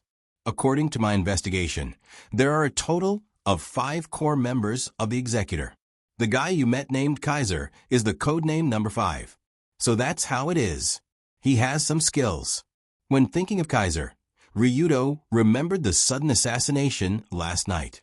If he didn't have the resurrection backtracking system, then Kaiser's assassination would have been 100% successful. And the most important thing was that such a powerful professional assassin was only the number 5 in the organization, and there were 4 stronger monsters in front of him. From the employer's point of view, the Executor was indeed an expert in the assassination world and was very trustworthy. However, although he figured out the identity of Kaiser, there was still a problem that Ryudo urgently needed to know. That was, he needed to know which bastard had hired the Executor to cause trouble for him. About Kaiser's employer, I have a rough idea. In short, you should take a look at this video. Having said that, Sensible turned the computer screen on the desktop and played the surveillance video that made him want to vomit. This is the internal surveillance video of the Tokyo Empire Hotel. At noon yesterday, I stole it from their database. The Tokyo Empire Hotel was a well-known five-star hotel in the Tokyo area.